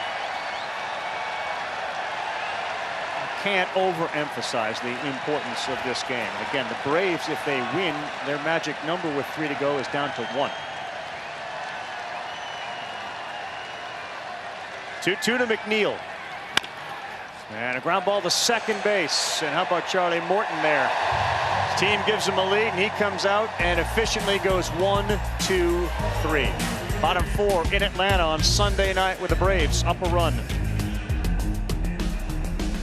Welcome back to Sunday Night Baseball on ESPN. Our telecast is presented by Taco Bell. Our current standings in the hunt for October brought to you by Geico. The Dodgers actually lost a game today. The Rockies beat them 4-1. St. Louis 92 and 67. Albert Pujols goes deep again. 7-0-2. Padres into the postseason. The Phillies had a good day because they won, and the Brewers lost. There is the World Championship trophy. Part of the frustration for the New York Mets and their fans is you went into this month and you looked at the schedule, pretty favorable schedule, and yet they are only 3 games over 15 and 12 in the month. That seems to be a bit overrated, the idea that you're looking at your schedule and think, yep, that's a win, that's a win, that's a win, probably take 2 or 3. It just doesn't work that way. It's not that easy. 0-2 to Eddie Rosario. Fouls that off. Trevor May came on in relief of Chris Bassett. So we've seen Stevens get up for Atlanta. Then we saw McHugh get up for Atlanta. There's nobody up, and that was an inning in which Morton probably regained the trust of the staff and Snitker and said, go again.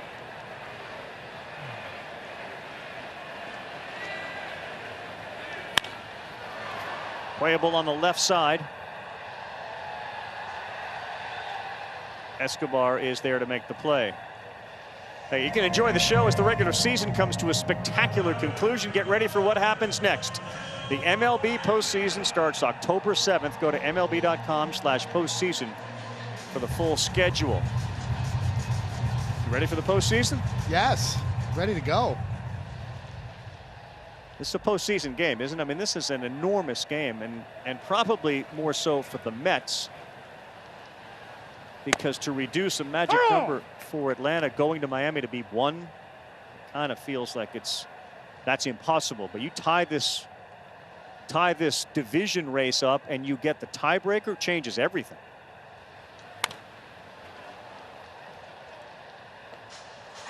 I mean, you come into Atlanta and you're thinking DeGrom, Scherzer, and then Bassett. But the first 2, you can at least get 1. Ended up getting 2 W's against those 2. Well, they need some relief work here. It's a 1-run game. Yep. May did a good job in the last inning.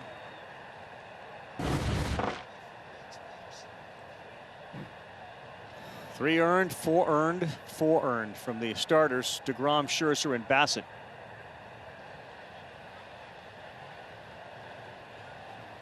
They go home for Washington as Arcia stays alive. Atlanta goes to Miami. It's interesting, too. I mean, if you were a Met fan and the Braves are going to Miami, they're going to have to face Sandy Alcantara. Doesn't appear like Sandy Alcantara is going to play or pitch. Yeah, the beach is closed. Sandy Beach. Done for the season. That one misses. Sounds like more of an organizational decision than Sandy's decision, or even Don Mattingly for that matter. Is kind of feel like if it were left up to Sandy, he'd want to pitch that game. Probably the Cy Young Award winner this year in the National League. David Peterson is warming up in that Met bullpen. Yeah, and not only that, I mean, they have been dominated by the Braves, the Marlins. Marlins have won 4 times in the 16 games they've played. 2 of those wins were by Sandy Alcantara. He's the real deal. Great changeup, fastball, and how about the slider as well. May gets Arcia. 2 down.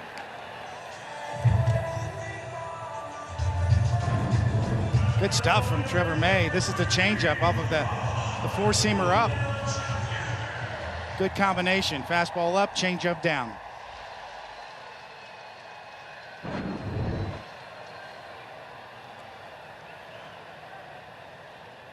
Ronald Acuna Jr.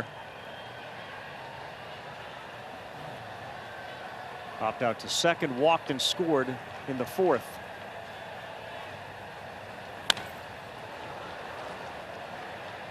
Because of the emergence of Riley, Swanson, Olsen, you forget when he's right, he's the best player on the team.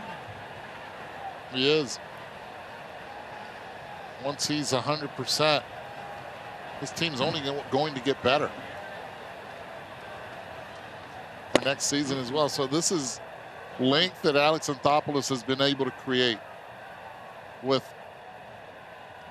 pretty much organizational depth as well, with Vaughn Grissom also working.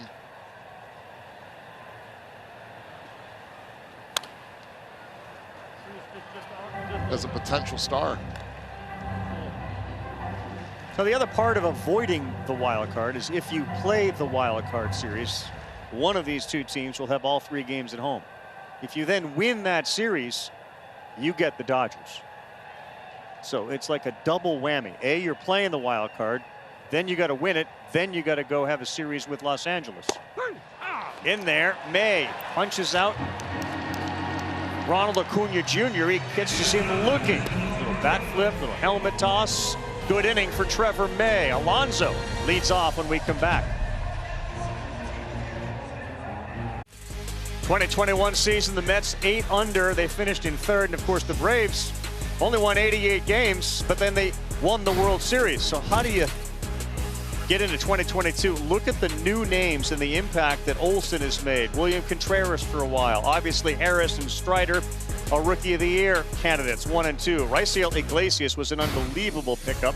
And Jansen's been really solid here lately. A lot of that homegrown talent. And the Mets went out and spent. I mean, they changed the culture of that clubhouse. They brought in Marte, who is absent because of that finger injury. And, of course, perhaps the biggest change was that guy right there, Buck Showalter. Alonso leads things off against Morton with another strike. And as Buck said, look, we're not going to apologize for winning close to, if not 100 games. Well, he, along with Billy Epler, the GM, have done an outstanding job together. They work very well together. All the choices they've made have really panned out. Alonso rights this one to right field. Acuna going back. Now he stops just shy of the wall.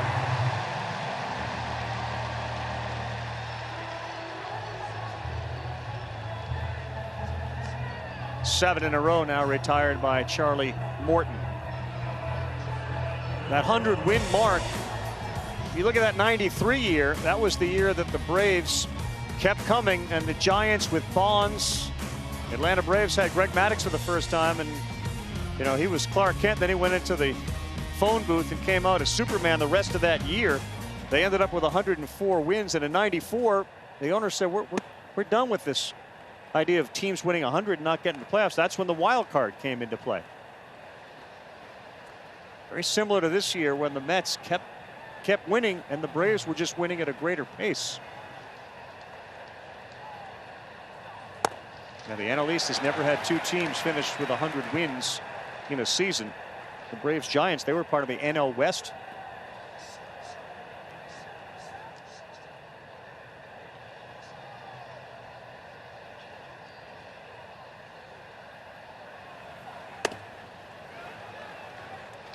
Could say that 93 season is the reason that Bud Selig is in the Hall of Fame, because of the wild card.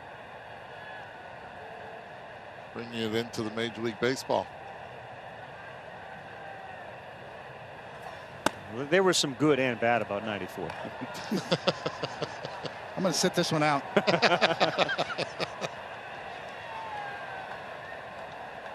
But we all remember when the wild card was proposed, how many people were like, are you kidding me?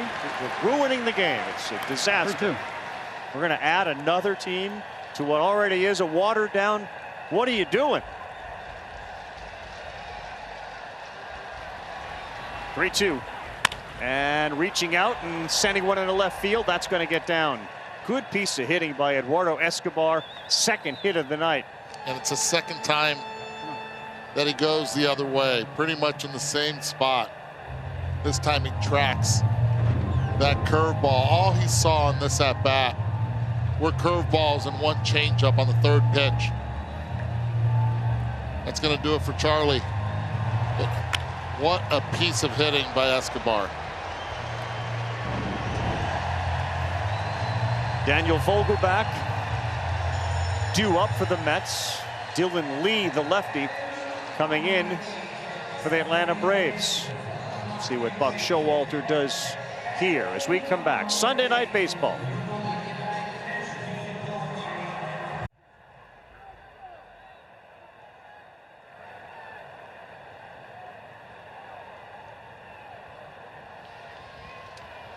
Where's the red at?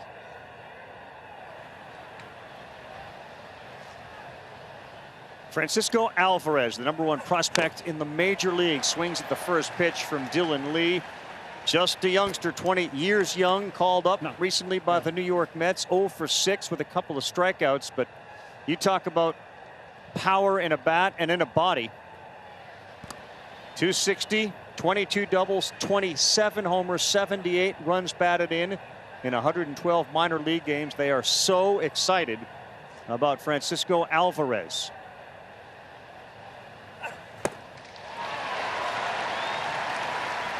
Keep an eye on how flat he keeps the bat horizontal to the ground. Never picks it up. Means it stays in the zone long. Finds himself already behind 0-2 on a pitcher he's never seen. Dylan Lee.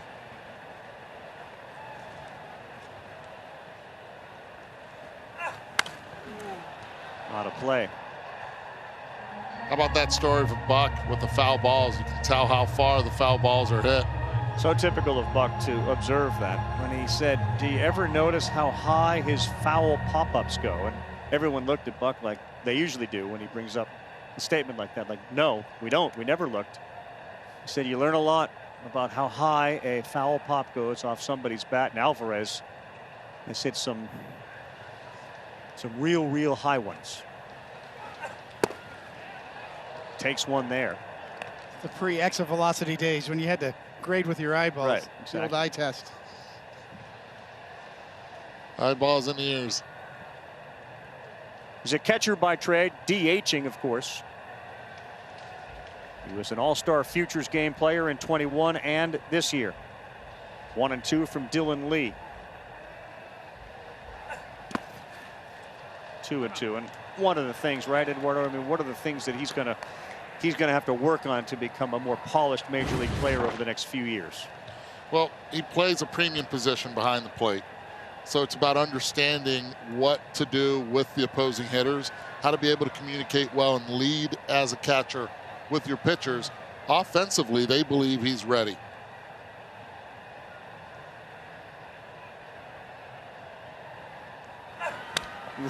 There's some of that power in that swing. I think that's the thing you look at, other than the numbers or the results, is what type of at-bats he gets. Dropping down 0-2, working his way back into it. Really good swing right here.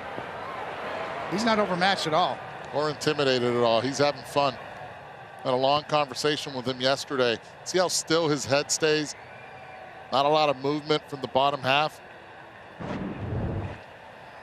5'10", 233 pounds. Brave shift on defense, and he's now got himself back into a full count.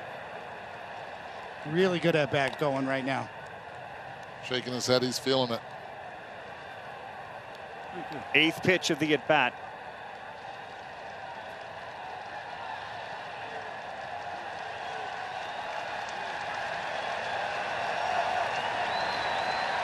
Time out!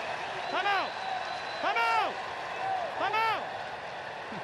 I don't know. How did I sit down?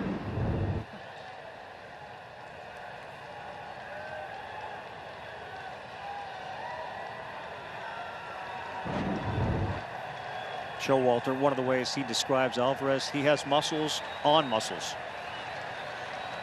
3-2, swing and a miss. Dylan Lee got him to chase. Made him work. Went with the slider, Coney. That's what you were talking about earlier. You don't necessarily have to throw a 3-2 pitch for a strike. You can allow the hitter to be aggressive, make it appear like a strike, and then falls off the plate. Yeah, that one was right over the heart of the plate. That was a strike a long way until the end.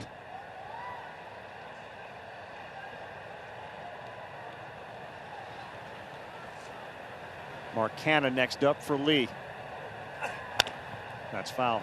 I would think, Eduardo, that one of the things he's become accustomed to, Alvarez, carrying your minor league team, expectations are so high, there's going to be that period where you get to this level, and at some point you're going to realize, I got a lot of other guys that can do that. I'm not responsible for that yet. I think there's a lot of players on each of the major league teams that have gone through the same thing. Yeah. They were the guy at the minor league level, if it's an A-ball, AA, or AAA, before they get here.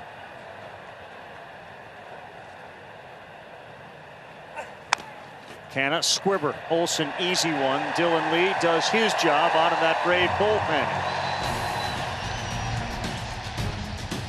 Bottom 5 coming up. It's 4-3 Braves.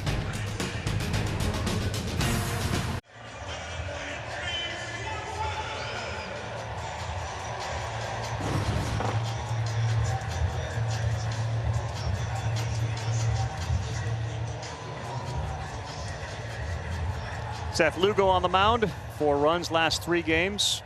He'd allow 4 over his 17 before that. The 2 ERA. He's got to get Dansby Swanson to lead off the inning. First pitch, breaking ball in there for strike one. Both managers playing this like it's a game 7, using their A-list relievers, knowing how important the victory is. Okay. Ouch. That one got McCann.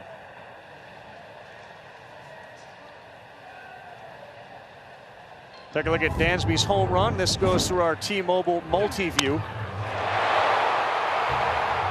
Well, it was a cutter. 3-2. Too much of the plate. Gave the Braves the lead. Got the fans out of the seats.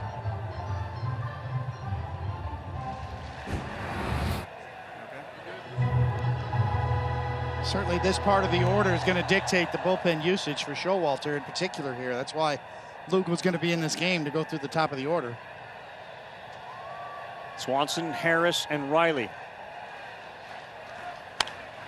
If the game stays the same score next time around, it'll be Edwin Diaz to face this part of the order.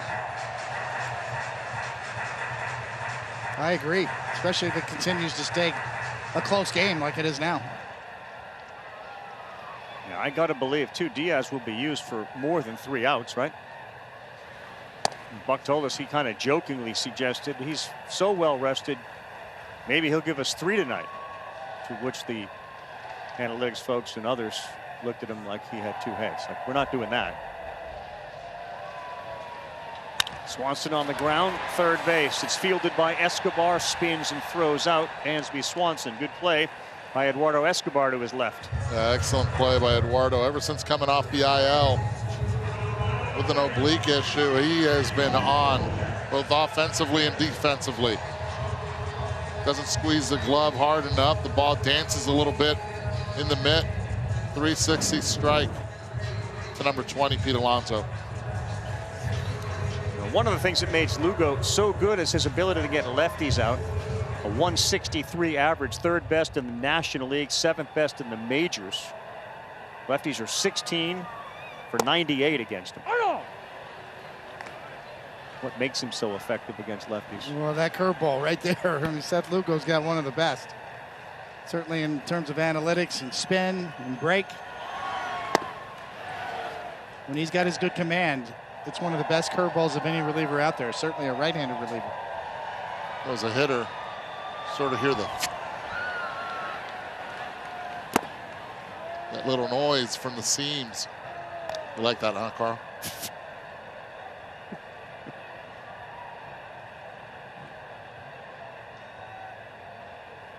Guys smelling their bats on foul balls and waiting for the yes. In there, 2 balls, 2 strikes.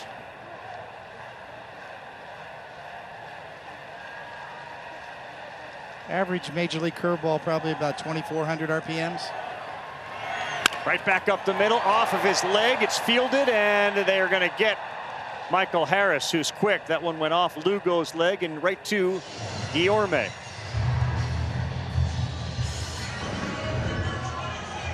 He'll take that. That would have been a base hit. Guillorme, right spot, right time, if you're a Met fan.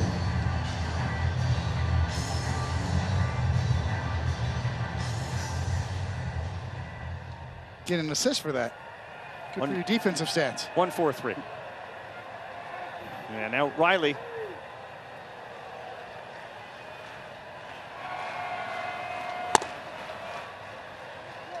One of the Braves who signed a huge extension. Of course, Olson comes over. He signs an 8-year deal. Riley, 10 years. Harris, who has just retired, 8 years. I want to say that they're team friendly, but they're not the $335 million deals. And Harris, of course, is just a rookie, so he's signed for $72 million. Planning ahead, brought to you by Voya Financial. Talked a lot about the Yankees in the late 90s and their core. How about the core for the Atlanta Braves and how long they are signed for? Riley 32, Olson 30, Harris through 2030. Acuna Jr., 28. Another swing and a miss and a good location from Lugo. They're young, they develop them, and the most important thing that Alex Anthopoulos had told me in Northport in spring training is loves character. Loves the guys to be able to get along in that clubhouse. Wants good teammates, and that's what he has in that clubhouse. Yeah, Northport, of course, and obviously in light of the hurricane and the damage that was done, our thoughts and prayers go out to everybody impacted by Hurricane Ian. It's tragic scenes from Southwest Florida. Riley on a line, one hopper. Lindor to a knee, throws him out. Riley hit that real hard, 109 off the bat. Bullpens are doing the job. It's only a one-run game as we head to the 6th on Sunday night. Week 4 Monday Night Football matchup, NFC rivalry game. It's the Niners and the Rams rematch of last season's NFC Championship game. 8 Eastern, 5 Pacific, ESPN, the ESPN Deportes, ESPN app. It's hard to read this when you're seeing DeGrom go out for passes, Scherzer, etc. Peyton and Eli are back on ESPN2. Coverage with Monday Night Countdown at 6. Dylan Lee on the mound to Guillorme to start the 6th inning. And again, reminding everybody, both of these teams have won 9 and lost 9 in the season series. This is a tiebreaker game for them. The Braves 1 up in the division. And if they win tonight, their magic number for the final 3 games will be reduced to 1. So they win 1 or the Mets lose 1. And they will win another National League East championship. Won 4 straight. The loser will end up in a wild card series. There is no game 163s anymore. Everything is done via the head-to-head. Guillorme fouls that off.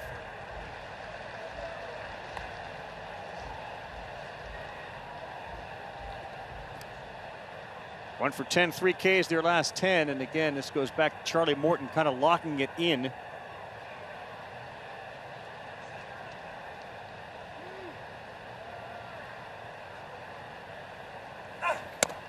In there, punched out, Guillorme.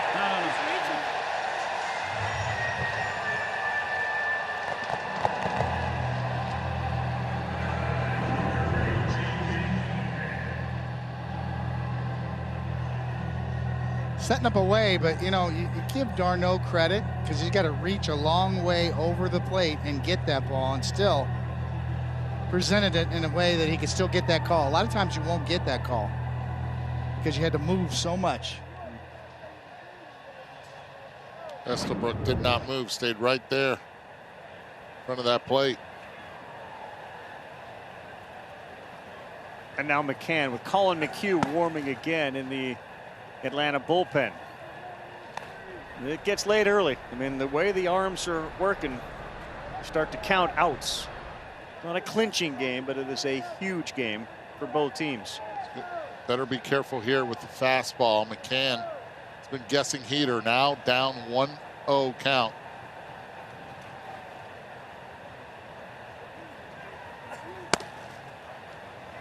What another changeup.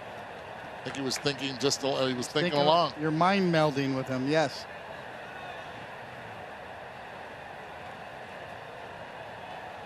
You look middle in if you're McCann. Everything else you take.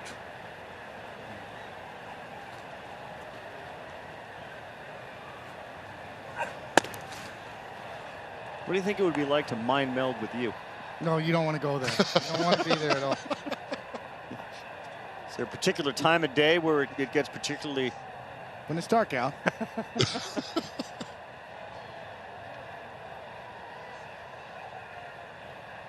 3-0 with Nimmo on deck. 3-1.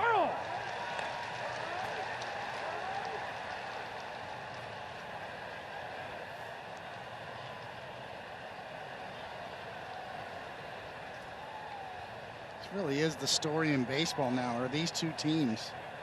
I think Milwaukee's still a shot with 2 games back in the wild card. But really, it's the Braves and Mets. And McCann to right field. This one towards the corner. And it just goes foul. Even at 92 miles per hour, the perceived velocity has to be a lot more.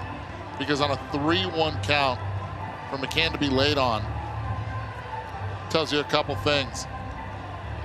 Lee's fastball works, and McCann just a little too long of a swing.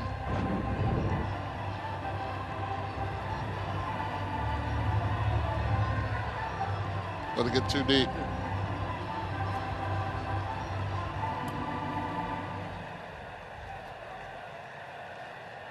It's a home run in Boston. One Park. On the ground, Riley backs up, gets a charity hop, throws across the diamond, and the tag is put on McCann, who tried to slide underneath Olson.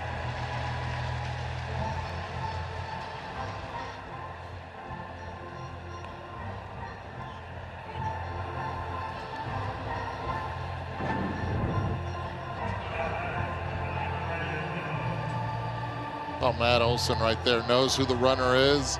Comes off the bag, no problem. Knows he has enough time.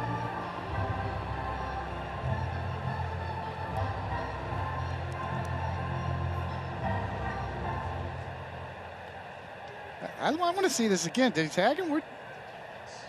No, he got him around the bill.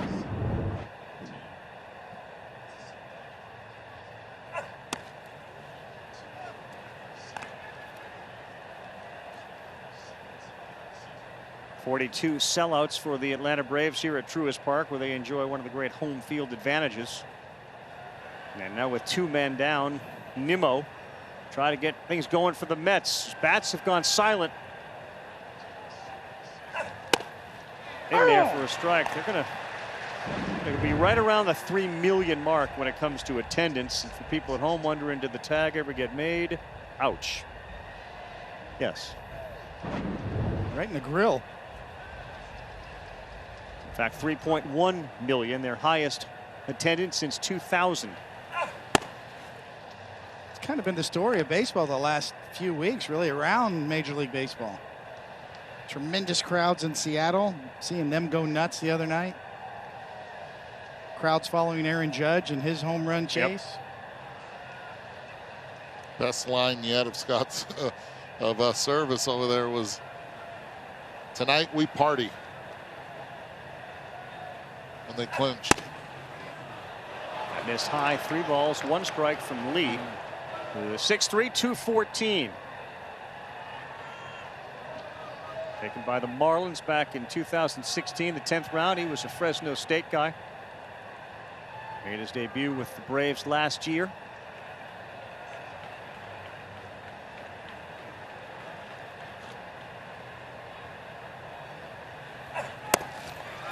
It's a called strike on Nimmo. One of the hardest places to warm up before a game in a big game, Seattle. In that ballpark, the fans are on top of you, like Fenway. This crowd here, fantastic as well.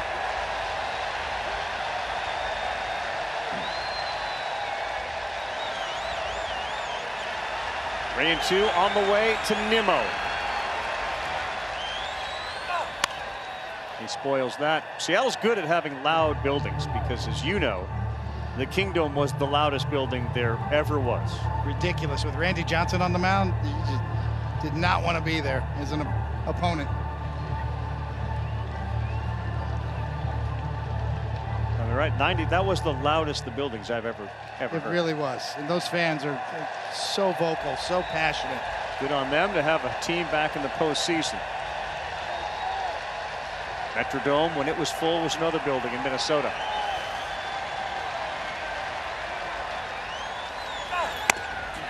And Nimmo is on with a walk.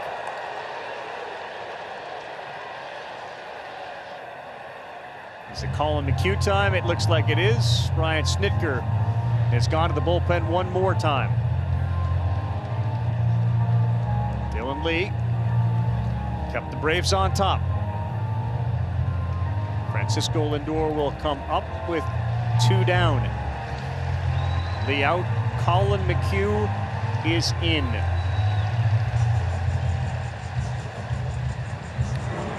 ESPN. Colin McHugh is on the mound. The former Met, 56 games, a .265 ERA. Lindor bats from the left side. McHugh grew up a Braves fan, although originally drafted by the New York Mets in the 18th round. Tom Glavine, John Smoltz, Greg Maddux, those were his guys. And now here he is in a huge game in a big spot. Lindor, whew, all over that first pitch, but he ripped it foul. Well, that's the one pitch that has been hit hard this year against Colin McHugh. The other two, the cutter and the curveball, hitters are hitting under $150 combined.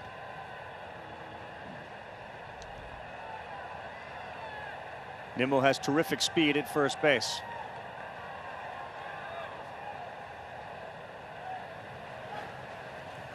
Good pitch. Lindor missed that one. A little surprised with the tying run that the outfield is now playing a little bit deeper. Rosario very shallow and left. With 2 outs, runner at first base, you want to prevent anything hit over your head.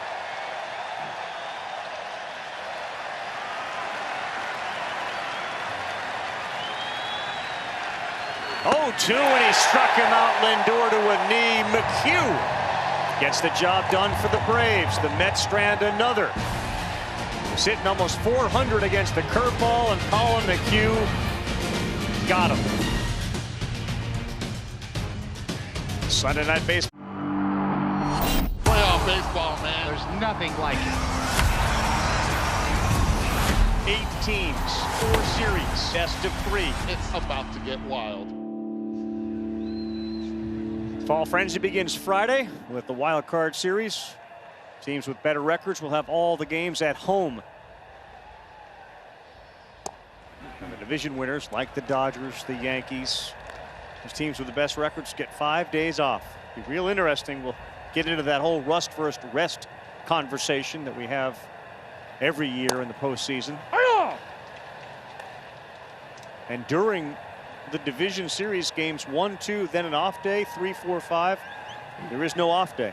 So you're playing 5 games in 6 days. Matt Olson, right field, hit it well. He doesn't even need to watch it. It's gone. Another home run for the Braves.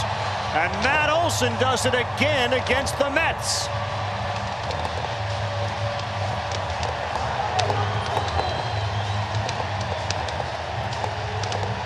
This is why they're dangerous. They're so deep in their lineup. At will, any of these guys can go deep. They hit the ball hard. They leave Lugo in because of the success that he's had against lefties.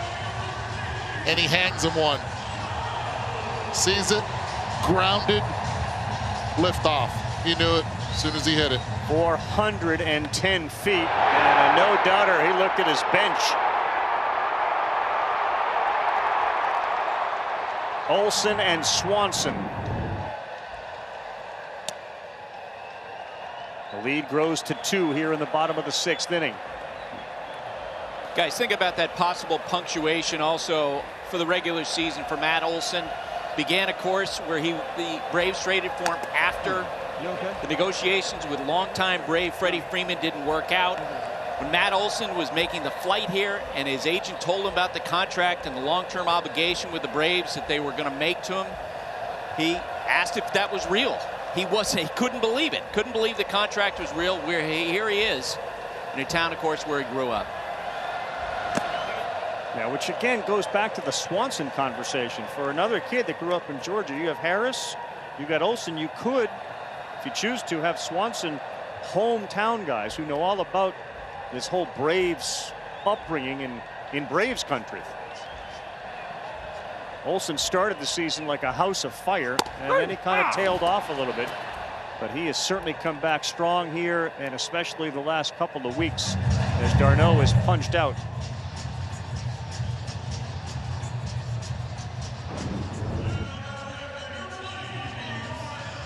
Talk about the balance right there. 108 miles per hour off the bat, 32 degrees launch angle creates that. You can watch it. Now he's homered in 4 straight games. That's the second longest streak of his career. Did it in 5 in 2017. I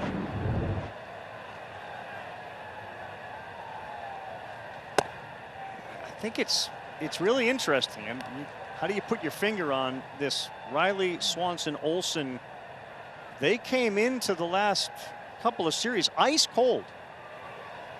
What happened? Good pitchers, great pitchers.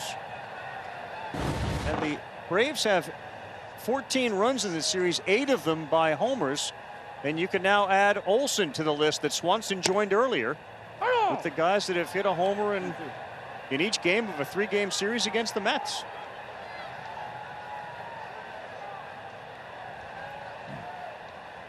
Let me ask again, what happened?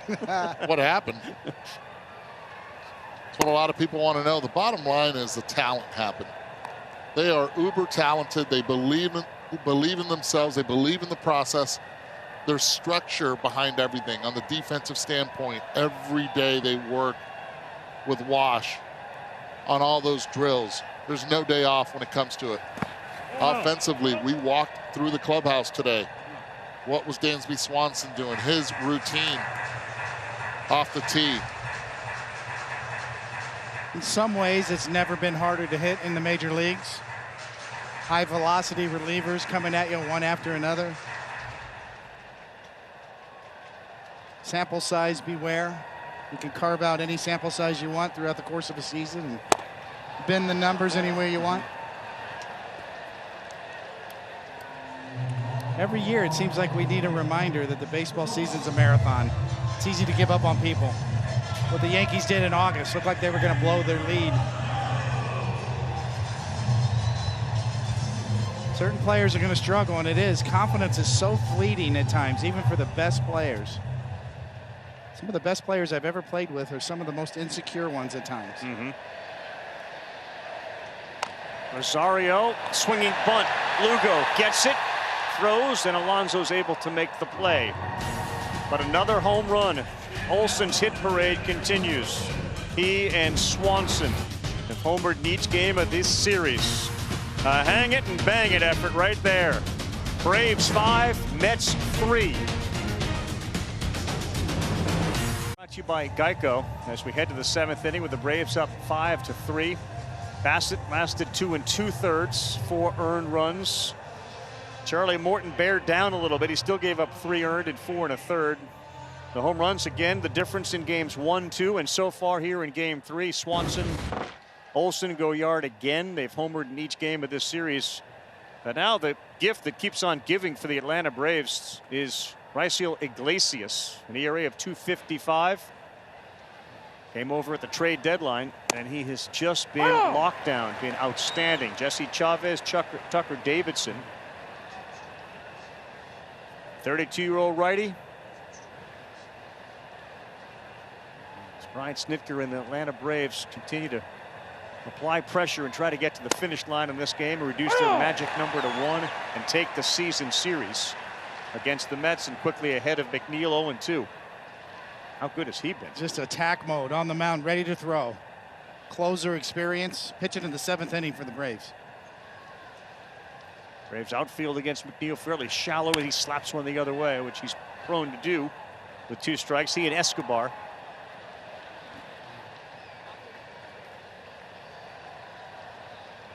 He was a closer with the Angels, so this is a team that's got Kenley Jansen, who very well could pitch again. It would be the 3rd straight day that he's pitched.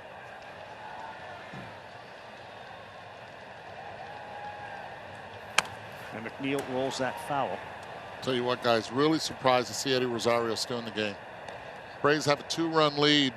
He made the last out of the 6th inning. They usually take him out for defense. What's the possibility of his at-bat coming up again?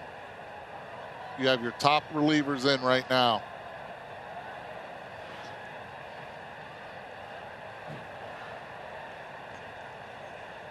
Outfield shifted towards left. They'll check 3rd, and then McNeil stays alive. You're welcome.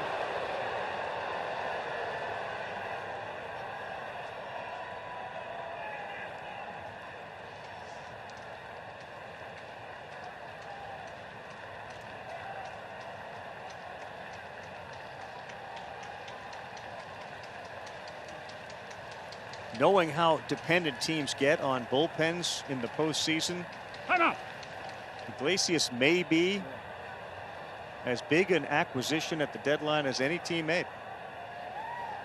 When you look at the Braves last year, it was their bullpen that carried them. We already know what the formula has been for Brian Snitker to get a World Series championship. Why should it be any different? 1-2 to McNeil. And that is in the hole. Great job by Jeff McNeil. Mets need base runners, and he slapped one between Swanson and Riley with 2 strikes to get on. McNeil's 3rd hit of the night. It's kind of been the story of the Mets all year. They have a bunch of tough outs. They work the count. They're hard to strike out. And to go out and have that kind of play coverage with that swing tells you how good of a hitter Jeff McNeil is. Back leg, never rotated the foot. Just stayed on playing the entire time. Like a tennis stroke. Served the backhand the other way. Yep. Well, here's Alonso, and the first pitch from Iglesias, down and in, ball 1. Big spot, nobody out, down by 2. Alonso, 131 runs batted in on the season. Alonso not just a slugger, just a good hitter all the way around.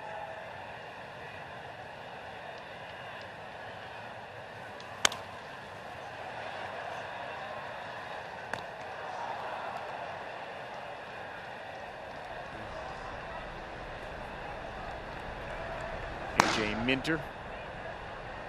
See the hat going to be handed back. Bullpen coaches will put the pitch comm into the hat when they throw their first few warm-up pitches. Saw that with the Mets earlier.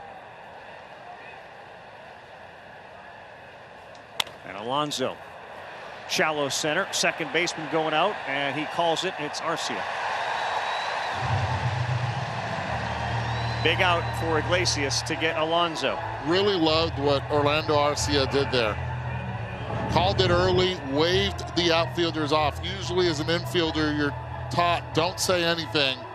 But when you have a lot of speed in the outfield with Acuna and Harris, you let them know early. You see him right there waving him off with the glove. They veer, they slow it down, give him room to make the play.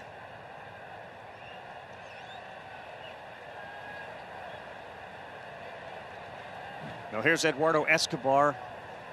He's got a single in each of his last 2 plate appearances. A swing and a miss. Well, easy to see the story of this series has been the home runs for Atlanta. And the Mets' inability with runners on. They are 3 for 14 with men on tonight and 9 for 37 in the series. And all 9 of those hits have been singles.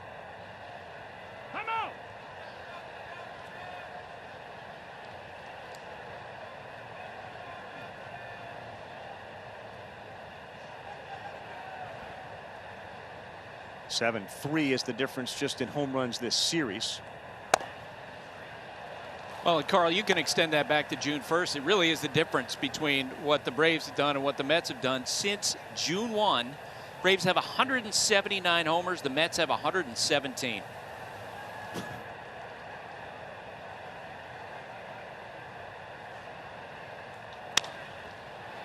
Center field, Harris, he's coming in. He calls off Rosario, and there are 2 down.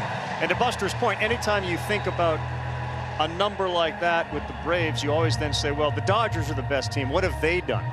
148 since June 1st. They've been out-homered by the Braves 179 to 148. The way they're playing, you could make the case this is the best team in baseball. Well, home runs matter, and in big games even more, even though there's this notion that you need to play small ball in big games. You need to manufacture runs and bunch hits together, and actually, it's about home runs. Yep, Alvarez got jammed. A 1-hopper and an easy inning for Raisel Iglesias. The rookie run out. It'll be 9-1-2 with the Braves coming up in the bottom of the 7th on Sunday Night Baseball.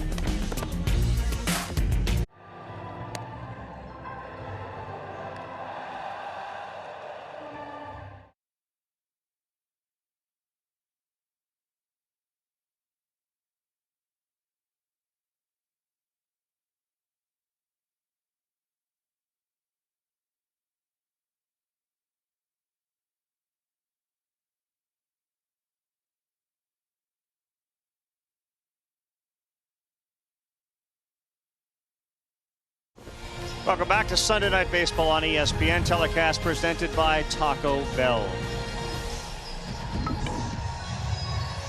The series story has been the home runs off the bats of Dansby Swanson, Matt Olson, Austin Riley got into the mix.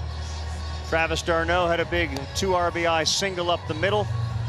They knocked Chris Bassett out of the game, and now it's become a battle of the bullpens. Atlanta trying to win and reduce their magic number to 1 as they have come roaring from behind against a Met team that has spent the majority of the season in first place. And for a long time, it's been the Mets and the Atlanta Braves this month. But before that, the Mets and the Dodgers were in the conversation for best team in the league. Help people affected by Hurricane Ian. Donate at redcross.org/ESPN. redcross.org/ESPN. Help the Red Cross prepare for, respond to, and help people recover from this disaster. Drew Smith now on the mound for Buck Showalter and the New York Mets. It'll be 9, then back to the top of the order for Atlanta.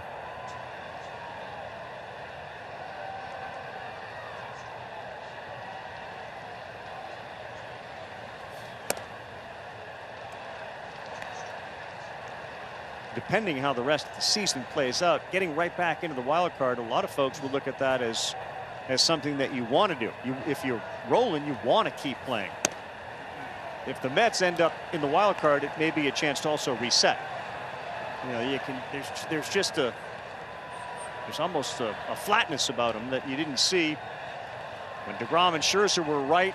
You know, they were electric. They're winning those games. Well, they got hit a little bit. Now the offense without Marte is a little flat, but this has been as good a baseball team as there is in baseball for the majority of the season. Still a very dangerous team. Is it that they're flat, or is it that they ran into a really hot team as well? Yeah. Because I think this is more about what the Braves have done right than what the Mets haven't been able to do here, at least in this series. And the Braves have had the best offense this series. The Mets have had the best closer all year in baseball.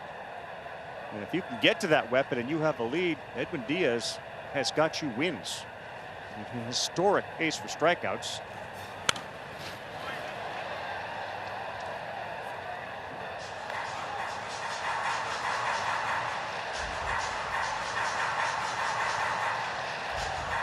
So we're not going to see the dueling Timmy Trumpet song tonight? Not right now. Doesn't feel that way yet. Still got a chance. Well, we know who Timmy Trumpet is pulling for.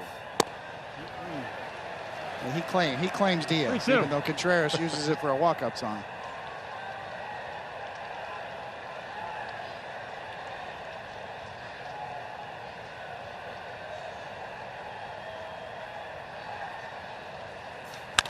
Pulled into the corner, and it will be fouled. Jimmy Trumpets had never been to a baseball game before. First time, yes. Loved it. Probably a lot of cricket matches from where he's from, but not baseball. An incredible scene at Citi Field. They embrace Timmy Trumpets. You knew about Trumpets before Diaz. And you were big into that.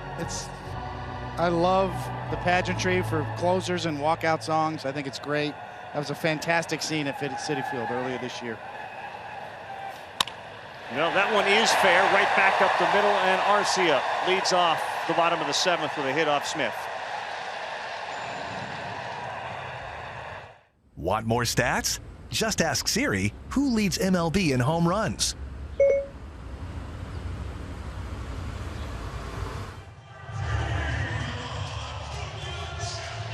You know, as you look forward to the postseason, they're not laying in the weeds because they've been the most dominant team in the American League.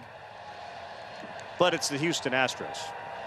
In the National League, if it ended now, it would be the Dodgers and the Braves with the byes. The Mets would get the Padres. The Cardinals would get the Phillies.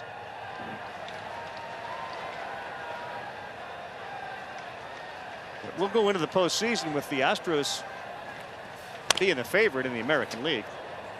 The Astros have earned it. They're a great team. They're pitching fantastic. Justin Verlander's back and healthy. Framber Valdez has had one of the best years that maybe you haven't seen or heard about. Just quality start after quality start. Kristen Javier has been solid. Great. Lance McCullers Jr. Urquidy always good. Steve Baker trying to win his first World Series. He's checked every other box you can imagine as a manager with his experiences.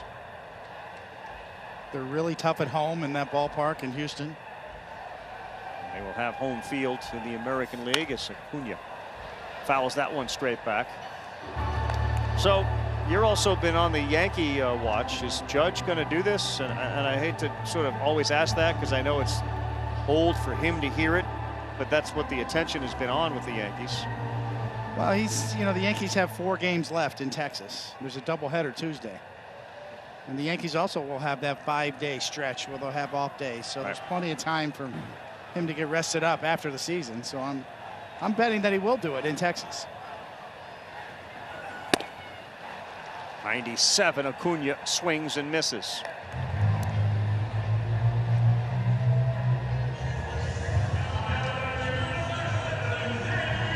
Biggest story of the regular season has been what? Well, I think the Dodgers have been a juggernaut. I think that they are the elephant in the room that you have to acknowledge. 110 wins, and they're not done yet. So we've said this before when we covered their games. That unless they close the deal and win the World Series, nobody's going to care how many games you won during the regular season. But if they do, it's a signature year for that franchise. I would say, barring the pennant races, you're looking at the individual accomplishments from Cabrera getting to 3,000, Pujols doing what he's done, and Judge as well with the 61. Swing and a miss from Dansby Swanson. Because Judge has done what he's done, he's seemingly overshadowed Ohtani, who may be better this year than he was last year. Ohtani's just remarkable. Taking the next step pitching-wise on the mound. I think last year he was a little bit better hitter than he was a pitcher. This year it's almost reversed. He's completely dominant on the mound. $30 million contract for Ohtani, 1-year deal. Yeah, Carl, the biggest story on the field was Judge, and in this offseason it's going to be Judge's free agency, and then in 2023 it's going to be Ohtani. In those last months before he potentially becomes a free agent and maybe gets the biggest contract we've ever seen.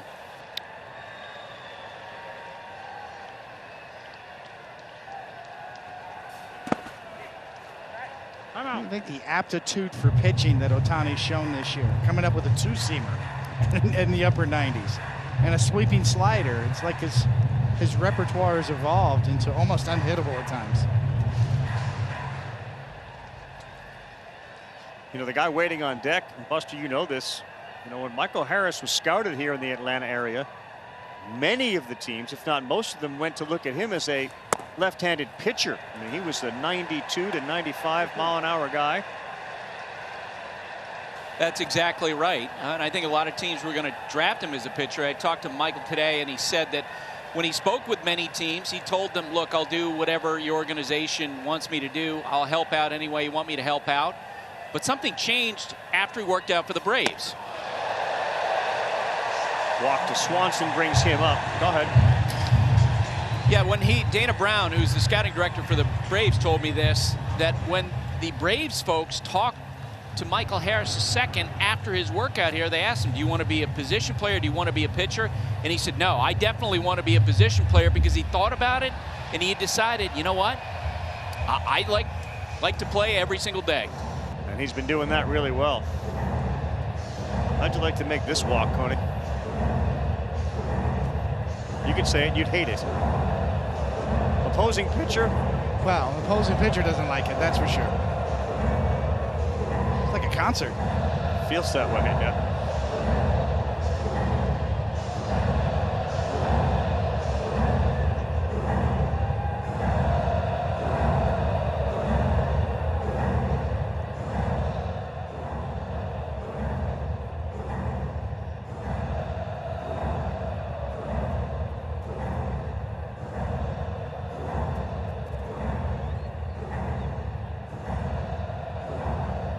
Monday Night Baseball has been presented by Taco Bell.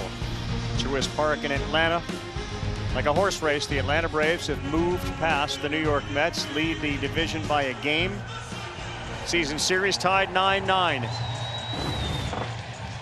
And at some point in the game, you have to start thinking about the next series and then down the road, the wild card series. If the Braves hang on and win against Joely Rodriguez now on the mound for New York, they'll have a magic number of 1, meaning a Met loss or a Brave win, and they win the division for the 5th straight year. Strike 1 to Harris.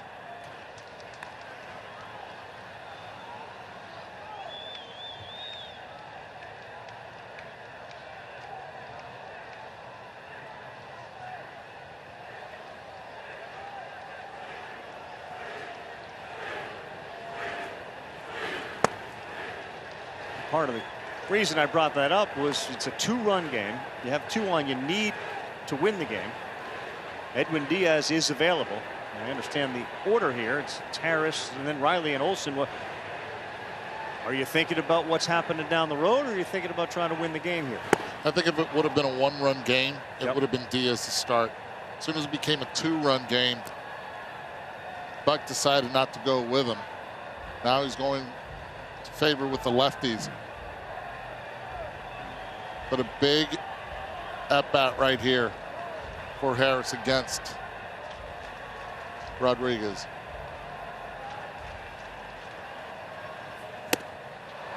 Well, if you want to interject some math into the equation after that pitch and that strikeout, Braves got a 90% chance to win this game, win probability. So does that factor into Buck Showalter's thinking? I doubt it. But to Eduardo's point, 2-run lead, and Joely Rodriguez is extremely tough on left-handed batters. His cross-firing action just eats up Harris right there. Sure did. He's got Olson on deck. Riley, though, in between. Couple of ground outs to the shortstop and a hit by pitch. And the first pitch is in there, strike 1. I was curious to see how he was going to approach Riley already with the first pitch being up 0-1. Will he continue to throw pitches in the zone or try to get Riley to expand?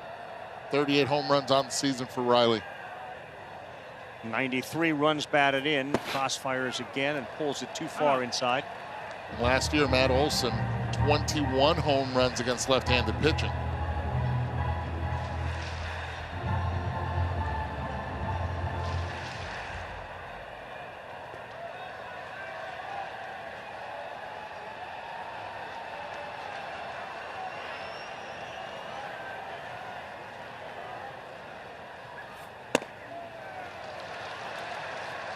Balls and a strike from Joely Rodriguez. It's rare times that you have a Yankee become a Met.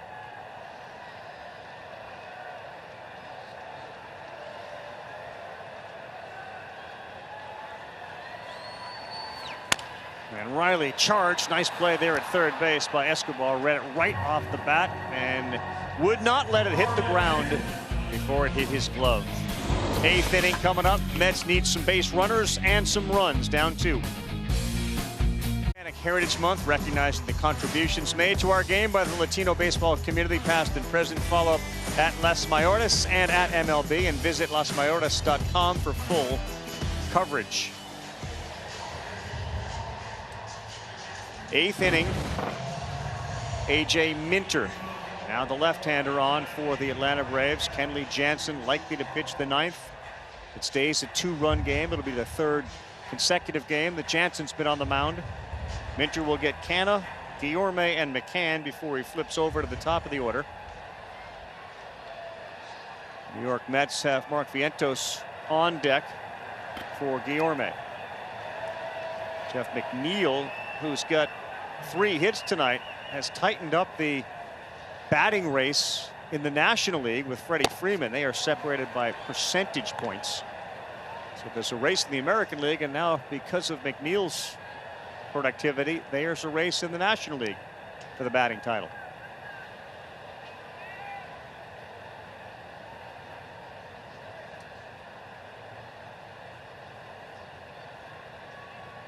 One out to Mark Canna. And that's fair ball. Olsen couldn't get it. Canna will stop there as Acuna goes over, bobbles it again. He retreats back to first and dives in safely. Some indecision on Canna, but the second time that Acuna's had a hard time picking the ball up. And it's the second time that Canna was the base runner. Happened when he was rounding second base. And then this time, Canna, knowing what the score is and the respect that everyone has for the arm of Acuna, as soon as he sees him go down, Acuna peeks up, misses the ball. But at least he's on first with the tying run now at the plate. Great look on Canna's face when he saw Acuna actually pick the ball up like, ugh, I got to get back. But again, the Mets bring the tying run to the plate. They've had tons of opportunities. And it's Mark Vientos, the pinch hitter. Way outside, ball one. Not for lack of base runners and opportunities tonight for New York.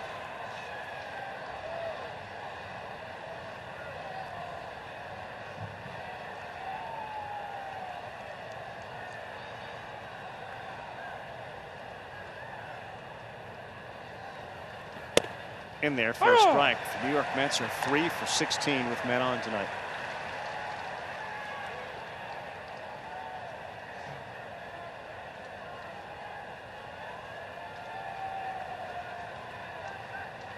James McCann is on deck, and then it'll be Nimmo at the top. Nobody out. 5-3 eighth.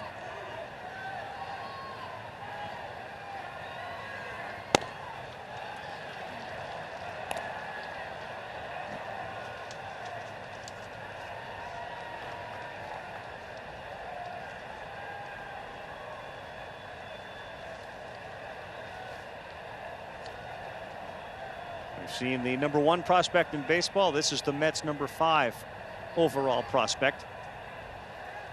Swing and a miss late on that 90-mile-an-hour cutter in there for a strike. Same high school that produced Eric Hosmer, American Heritage. Pretty good pitch to hit.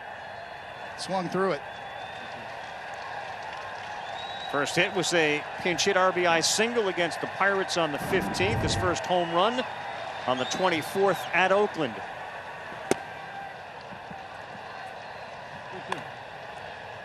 All right, I'm sitting Cutter here. Hasn't been able to throw the fastball four-seamer for a strike yet this at bat.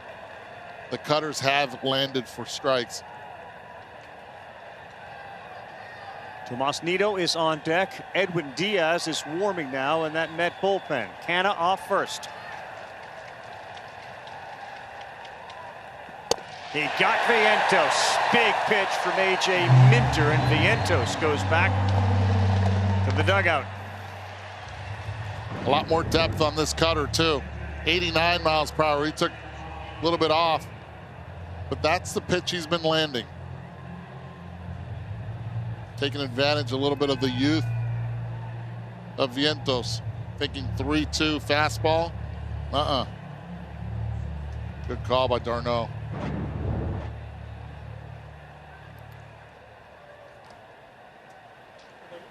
Tomas Nido. 9 strikeouts of Mets hitters tonight by Braves pitchers.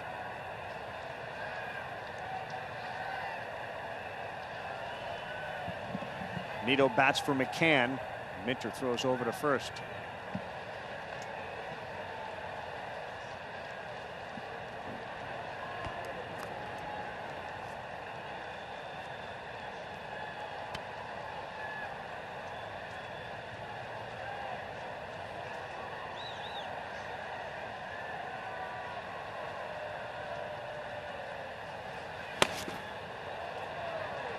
There's a big difference between both benches as far as depth is concerned. Got William Contreras, you know, that can come off the bench if needed. He was an all-star as the DH position. Robbie Grossman, a lot of experience there. A lot of youth with the Mets. That's a good pitch from Minter. Changeup was about 7 feet high and outside, and then he comes back and pours a cutter in right on the corner. You're right, Eduardo. That's his best command pitch tonight so far. I mean, he needs a strike. That's his go-to. 7 of the 9 strikeouts have come with a man on for the Mets tonight. And a slow roll to second. Flip to Swanson. Double play.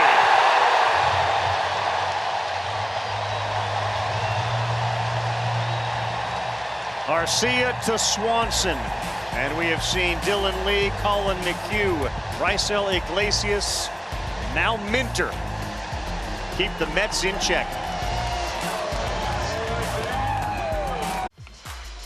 Some emotion from the shortstop Dansby Swanson as he took this flip. Marcia tipped the bag and then backpedaled off the field. He was fired up with that flip he got from the second baseman by hitting a receiver in motion over the middle. Perfect timing on that double play. They are 3 outs away from winning their 100th game and moving within 1 game of winning their 5th straight NL East title. Tyler Naquin is in right field. McNeil moves from the outfield to the infield, and Tomas Nido is behind the plate. Yeah, great footwork on that double play. Probably the first guy I saw do that, Eduardo, that did moving across the bag like that, Ozzie Smith. Turning double plays like that, you try to take him out and he'd go the other way. He was quick. Joely Rodriguez on the mound for the Mets against Olson.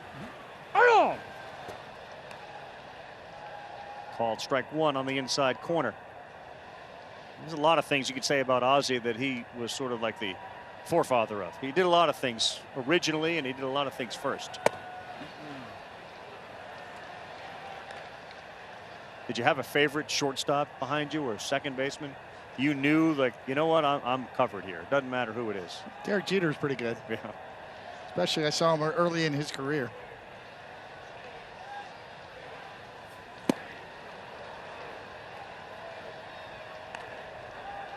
Something to be said for making the plays you're supposed to make, right?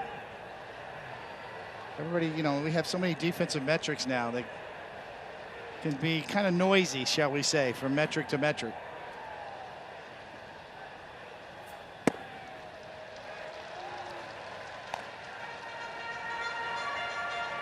You made that comment earlier, though, which is so relevant to the postseason. Teams that out-homer the other teams win games. I mean, the old adage has always been pitching beats hitting. But boy, when you hit the ball over the wall, that's a whole different ball game, and you win those games. 20-2. The last postseason, the teams that had the more home runs won the game. It's just so hard with today's relief pitchers and all the power and the high velocity to string and bunch hits together as for it to count on that for your rally. Called strike 3, Olson.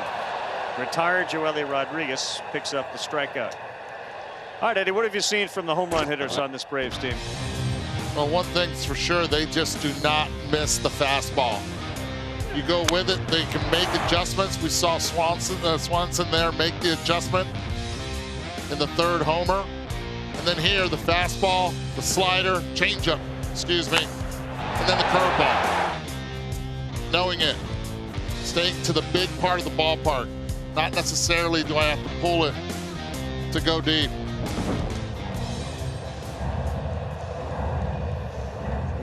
It's not the trumpets, but it is Edwin Diaz, who appears to be coming out of the Mets bullpen.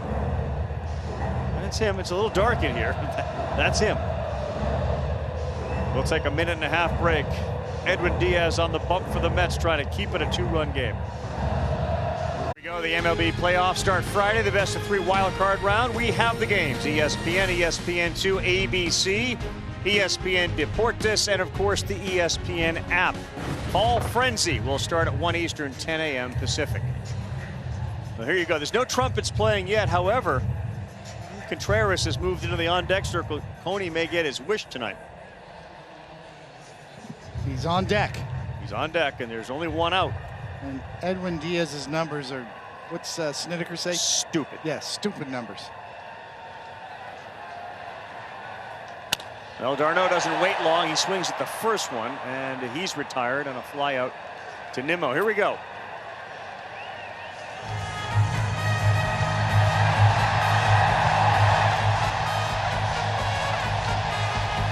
Pinch hitting for your Atlanta Braves, number 24, William Contreras. So great. So great. So it's the walk-up song for William Contreras, and of course it is the entry song for Edwin Diaz. I don't think Edwin heard it. Oh, he had to hear it. Didn't he? He had to hear it. I mean, that's like his anthem. He knows about it. He's been in the zone all year long.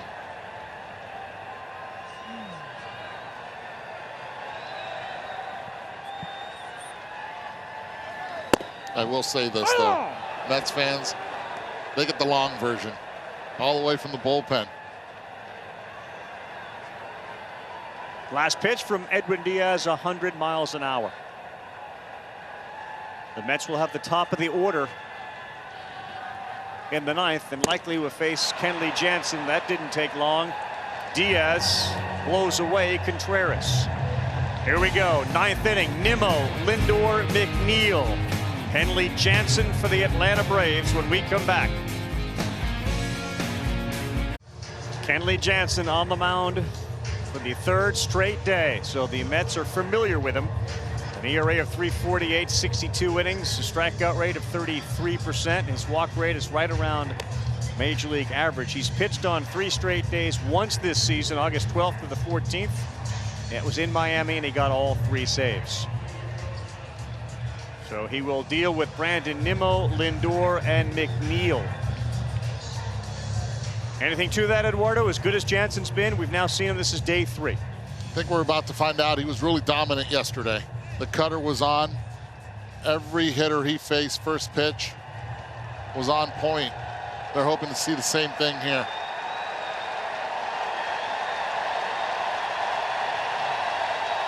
Every other reliever has been rock solid tonight for Atlanta. Nimmo 1 hit, a walk.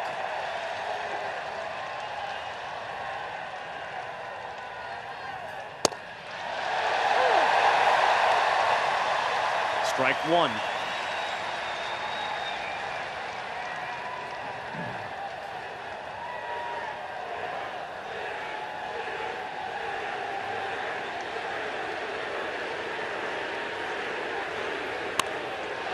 Head 0-2. He threw another cutter he makes a living off of. He's moved it around the zone.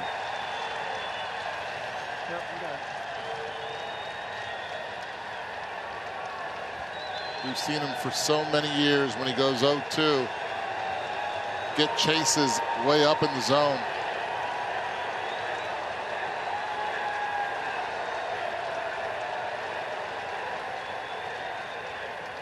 Oh, and 2.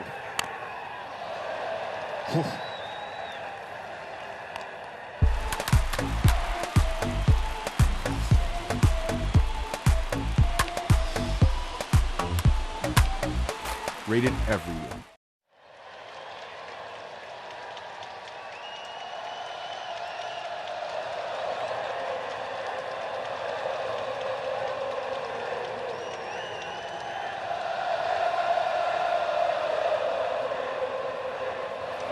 And Nimmo on the ground, right at Swanson. Tough hop, played it well, and he gets Nimmo by half a step. Not an easy play for Swanson at short.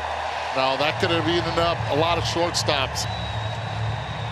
Soft hands. He was flat-footed a little bit on this one. This is a great angle from it. Gets it, stays back, just comes up. Talk about soft hands. See him on his heels a little bit, jumps back and softens it up. Makes a strong throw over to first base, respecting the speed of Nimmo. That was a ridiculous hop, 105 miles an hour up in Nimmo's bat. Into his chest. Here's Lindor.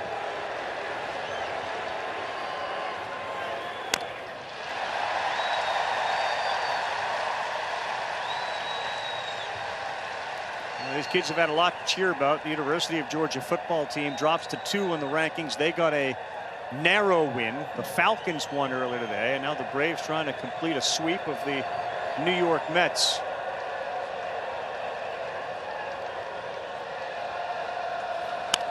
Lindor, fair ball.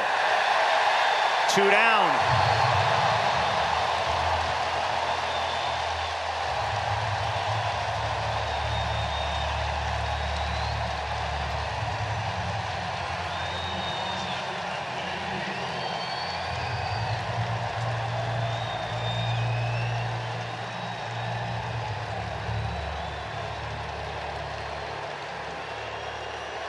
Jeff McNeil has been outstanding tonight with 2 singles and a homer.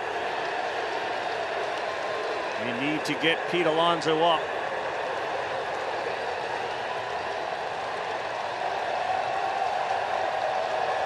The Atlanta Braves were 10.5 games behind the Mets when June started. Now they're a game ahead of them. McNeil, right field. Acuna going back, still going back. He's there. And the Atlanta Braves now lead by 2. Their magic number is 1. And they have won 100 games on the season. Complete dominance by the world champs. They did everything right. But the main thing, they hit the ball out of the ballpark. They pitched really well. 10.5 games back, now 2 games up. They have 3 games with Miami. The Mets will go home and get Washington, and any combination of a Met loss or a Brave win will get them their 5th straight National League East title and move the Mets into a wild card series at home. 3rd straight day wasn't a problem for Kenley Jansen. 7 pitches, all strikes. Yeah, he filled up the strike zone 3rd day in a row. If there was ever a time to pitch 3 straight days, this was it tonight. Dansby Swanson will join SportsCenter. John Anderson and John Butchergrass will have that. Our final Sunday night game of the regular season, thanks to Andy Jacobson, our entire crew behind the scenes, led by Phil Orlins, Ivan Sokowski here, Sarah Langs, and everybody else who makes this broadcast possible. And thank you at home very much for spending the regular season and Sunday night with us. My partners Eduardo Perez, David Cohn. I'm Carl Ravitch. Dansby Swanson on SportsCenter with Butchie and John Anderson. Braves win it 5-3.